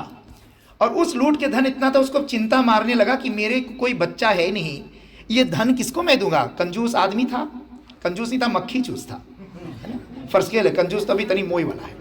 मक्खी चूस माने माछी गिर जाए दूध में तो दूध माछी नहीं फेंकेगा, दूध को चूस के फेंकेगा कि मेरा एक द्रव दूध न फेंक जाए। मक्खी चूस आदमी, वो सोचा मैं धन किसको दूं। तो किसी पंडित ने कहा देख तुम भारत जाओ, वहां वैष्णो देवी है, वैष्णो देवी में मिन्नत करो। सत्य घटना आपको बता रहा, कथा कहानी फरसेन नहीं है। वो कहते वैष्णो देवी जाओ, वहां मिन्नत करो, माँ मुरादें पूरी करती है। और माँ ने उसकी मुराद पूरी की, क्योंकि माँ क्या है, कर्म की व्यवस्था वही करती है सारा। माँ ने मुरादें पूरी की, उसको बहुत सुंदर एक बेटा पैदा हुआ। जब 4 साल का बेटा हुआ तो बेटा धीरे धीरे बीमार होने लगा। वो बच्चा बीमार होने लगा तो लाला ने पैसा, इलाज, दवा सब कुछ करते करते करते, है ना, हमारे भी घरों में जो बच्चे आते हैं, नाती पोता बेटा बेटी बनकर, उन पर हम अपना इलाज डालते। ये कौन है, हमारे पूर्व जन्म के कर्म हम दे रहे हैं। सुनने में थोड़ा अटपट लगता, लेकिन सत्य तो यही है। हम उनकी सेवा दे रहे हैं वापस, जो आत्मा से हमने लिया था। वहाँ भी कर्म बड़ा सुंदर सिद्धांत समझाता है। अब देखिए, वो लाला ने बच्चा को कहाँ ना कहाँ दिखवाया, यहाँ तक कि सेठानी ने अपने सारी गहने बेच दी उस बच्चे की इलाज। एक लौटा बेटा, उसके लिए क्या नहीं माँ बाप करता है। और उस बेटे के लिए जब सब कुछ कर दिया तो फाइनली वो लड़का 6 साल के जब हुआ तो उसको आईसीयू में, इंटेंसिव केयर यूनिट में, इंटेंसिव केयर में उसको सारे मशीन पाइप लगा के लेटाया था। 2 सप्ताह से बेहोश लड़का। और लड़का 2 सप्ताह से बेहोश। तो एक दिन मध्य रात्रि में लाला और सेठानी वहीं सोते थे, प्रावधान था ऐसे। रात को लड़का उठा, बेड पे बैठा, 3 बजे का समय था। अपना सारे पाइप नोचा पहले, जो इंटेंसिव केयर में मशीन लगा रहता है, सारा नोच के खून बहना शुरू हुआ। और उसने जोर से कहा लाला। अब लाला घबराया, यहाँ मुझे कौन लाला इंडिया में जानता है, मैं तो पाकिस्तान में लाला था, यहाँ कौन मुझे लाला जानता है। जब उठ के बैठा तो देखा, कहते अरे मुन्ना। वो कहता मैं मुन्ना नहीं, मेरे आंख में देख मैं कौन हूँ। कहते मेरे आंख में देख। उसने जब आंख में देखा, फिर मुझे वो गाना याद आ गया, आंखों आंखों में हम तुम हो गए दीवाने। एक माता जी आई लड़का लेके, कहते उस लड़के में तुम क्या देखते हो, हड्डी है वो। मैं कहा माता जी जो वो देख रही तुम थोड़ा देखोगे। क्या बात होगी भाई, हमने जब से उसको देखा मेरी नींद हराम। आंखों आंखों में हम तुम हो गए दीवाने। ये आंख बहुत कुछ बताता है, इसलिए आंखों में, है ना, आंखों में क्या किया। जब उसने देखा तो क्या देखा, वो तो हदस गया, अरे ये तो वही है जिसका मैंने पैसा लिया था। अब उसने उसकी पत्नी जाके, अरे मुन्ना। वो कहता रुक, ये मुन्ना नहीं, देख कौन है। कहता कौन है। कहते मैं तेरा मुन्ना नहीं हूं, ना तुम्हारा ना इस सेठानी का। मैं, तुम याद करो वो दिन, इसी रात के दिन था, वो यही तारीख था। इस तारीख में इसी समय में मेरे को गोली लगी थी। और वो चिन्ह देख यहाँ मेरे मस्तक पर, वो चिन्ह भी अभी है, उसी के साथ मैं जन्म लिया हूँ। और मेरे को तुमने इतना लाख, इतना पैसा लिया था, उसका आज के तारीख में इतना रेंट बनता है। उस रेंट को अपने पैसे के साथ मैं लेकर के आज जा रहा हूं तुम्हें कंगाल करके। याद रखना भाई, तुम्हें बहुत दिन जीना, आइंदा किसी के साथ ऐसे काम मत करना। और बोलकर खून बह गया था, वो लड़का बेड पे गिरा, मर गया। इस घटना को उस आदमी ने अपने हाथ से लिख करके, गीता प्रेस का जो कल्याण पत्रिका है, आपके यहाँ भी आता होगा, कल्याण नाम की पत्रिका में परलोक और पुनर्जन्म अंक में उसने ये लिख करके घटना उसमें भेजा कि मेरे जीवन में वेदर खबोरत में मेरे घर पे जिसको मैंने लूटा था वही पैदा होकर आया। इसलिए ये जो आदमी सोचता ना, आई मिकी सिंह या आई हम इसको छील दिया, तो जिस दिन कर्म तुम्हें छीलेगा तो प्लेस्टर लगाने भी तुम्हें नहीं मिलेगा, है ना। इसलिए याद रखो, गीता शास्त्र का संदेश है, जीवन में अच्छे से अच्छे कर्म करो। वे कर्म करो जो भगवान ने बताए हैं, वे कर्म मत करो जो पाखंडी तुम्हें बताते हैं, वे कर्म मत करो जो शास्त्र के विपरीत हो। और यदि गीता के बताए कर्मों का अनुष्ठान करोगे तो आप इतने सुखों की प्राप्ति करोगे, इतने कल्याण का भाजन बनोगे कि आप कहोगे हे प्रभु बार बार मानव जीवन दो, बार बार मानव जीवन दे के मुझे सत्संग दो, बार बार सत्संग देकर अच्छे गुरुओं की संगति दो। ऐसे आप बार बार कल्पना करोगे। आज इन शब्दों के साथ अनंत मंगल कामनाएं, शुभ कामनाएं व्यक्त करता हूं और पुनः फिर से प्रार्थना करता हूं कि हमारे माता मैना जी जो है, इनको भगवान सुदीर्घ आयु दे। अच्छे लोग बहुत दिन जिएंगे तो अच्छा कार्य होता रहेगा। एक साधु एक गाँव में गया तो वहाँ थोड़ा पता किया, देखा तो देखे सारे दुष्ट लोग यहाँ रह रहे हैं। तो जब जाने लगे तो कहा बाबा कुछ आशीर्वाद दे के जाओ। तो बाबा ने कहा बसे रहो, बसे रहो, बसे रहो। चेलों को बड़ा हैरानी हुई कि मेरे गुरुजी इन दुष्ट लोगों को इतना अच्छा आशीर्वाद क्यों दे रहे हैं, बसे रहो। अच्छा, अगले गांव में गया तो वहाँ बड़े हैं, कौन थे, बड़े अच्छे लोग रहते थे, यहाँ तो दुष्ट लोग रहते थे। कहा बसे रहो। अगले गांव में गया तो बड़े अच्छे लोग रहते थे। जब जाने लगे खूब लोगों ने खिलाया पिलाया, सेवा किया, बाबा को दान दक्षिणा भी दिया। जब जाने लगे तो चेलों ने सोचा गुरुजी भी यहाँ भी बोलेंगे बसे रहो, तो गुरु ने क्या कहा, उजड़ जाओ उजड़ जाओ उजड़ जाओ, बिखर जाओ। उसने सोचा भाई उजड़ जाओ मतलब ये ऐसा आशीर्वाद क्यों दे दिया। अब चेलों आपस में कुनमुनाने लगे तो गुरु ने कहा क्यों भाई, कोई आप लोगों को संदेह। कहते गुरुदेव आपने ये क्या कर दिया, अच्छे लोगों को तो बोला उजड़ जाओ और दुष्टों कहा बसे रहो। कहते बच्चा ये तो समझने वाली बात है, एक दुष्ट आदमी यदि बसा रहेगा ना तो वहीं मर जाएगा, पाप नहीं फैलेगा, बुराई नहीं फैलेगा। एक दुष्ट आदमी जितने चुपचाप कमरा में बैठे रहे उतने जगत का कल्याण है। और कहते एक सज्जन आदमी जितने बिखरेगा, जितने भागेगा, जितने फैलेगा, साधु संत क्यों चलते रहते हैं, जहाँ जाएगा अपने साधुता से लोगों को प्रेरित करेगा, लोगों को सन्मार्ग पे लगाएगा। इसलिए इन अच्छे लोगों को कहा उजड़ जाओ, ये जहाँ जाएगा अच्छा ही फैलाएगा। ऐसे मैं कहता हूँ, मैना जी को तो नहीं कहा उजड़ जाओ, लेकिन इनको जरूर कहूँगा कि परमात्मा की बड़ी कृपा है, इन्होंने आज तक सभी को इतना प्यार, अपनी ममता, अपना स्नेह वात्सल्य दिया। साथ साथ अपने पुत्री अनीता जी बहना मेरी बहुत तन मन से लगी है। मैं देखा इस बार से छोटे बच्चे भी, बहनें भी खूब अपने में और सत्संग में लगे हैं। तो समय के अवधि में जैसे भगवान ने कहा काले नेह महता, उस महान अवधि जो आपने सत्संग भक्ति में बिताए, इतने महान पंडितों का आशीर्वाद, पूर्वजों का आशीर्वाद इनके ऊपर है कि आज हमसे कल कोई कह रहा था, कहते स्वामी जी जब आपने कहा मैना जी सेफन तखियार तो मेरा हाथ धक से मारा। कहा धक से क्यों मारा भाई, कहते वो तो हमसे भी जवान लगे हैं, है ना, बैठे आज यहाँ पे बैठे, उसका नाम नहीं लूँगा। कहते मैं तो भी 50 का हूँ, मैना जी मेरे से यंग लगती है। ये किसका प्रताप है जानते हो, भक्ति का प्रताप है।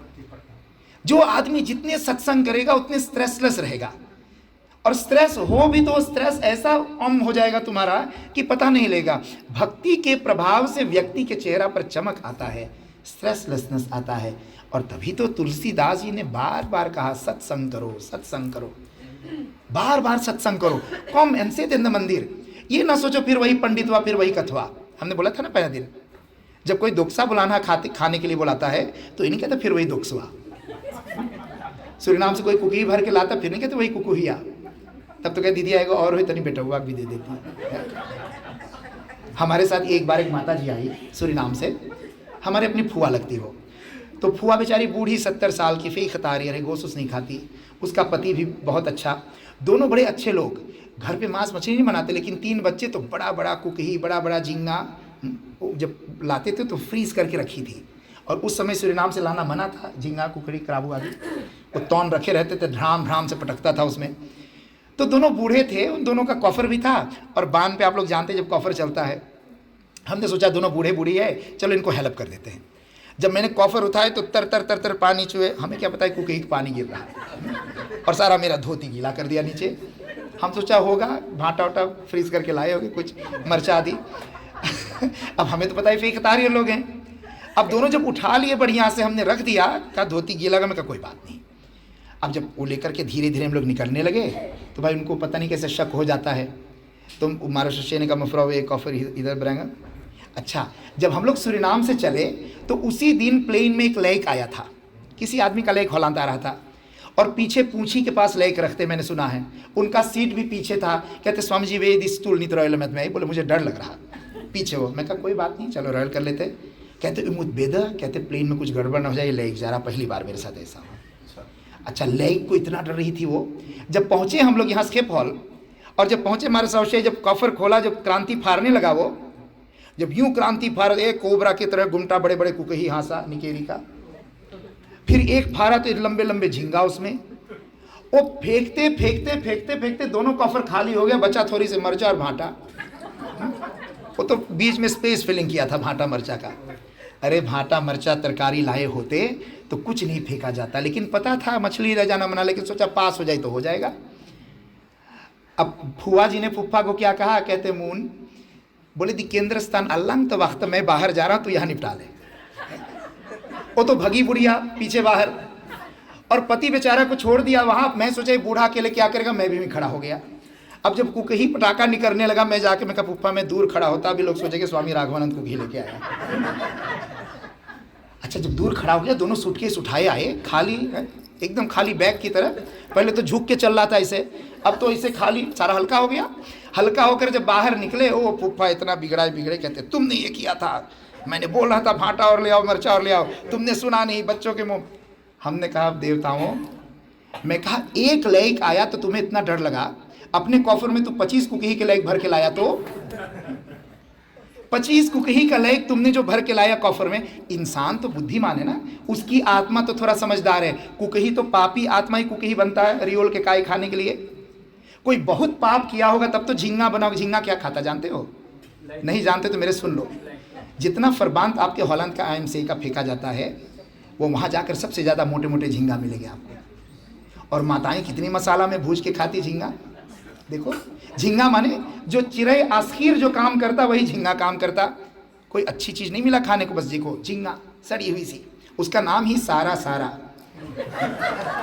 सारा सारा माने वो नाम बोल रहा तुम्हें भड़का रहा, सारा सारा ये सड़ा हुआ चीज़ है, बच जाओ, है ना। एक मछली का नाम क्या है? बांग बांग।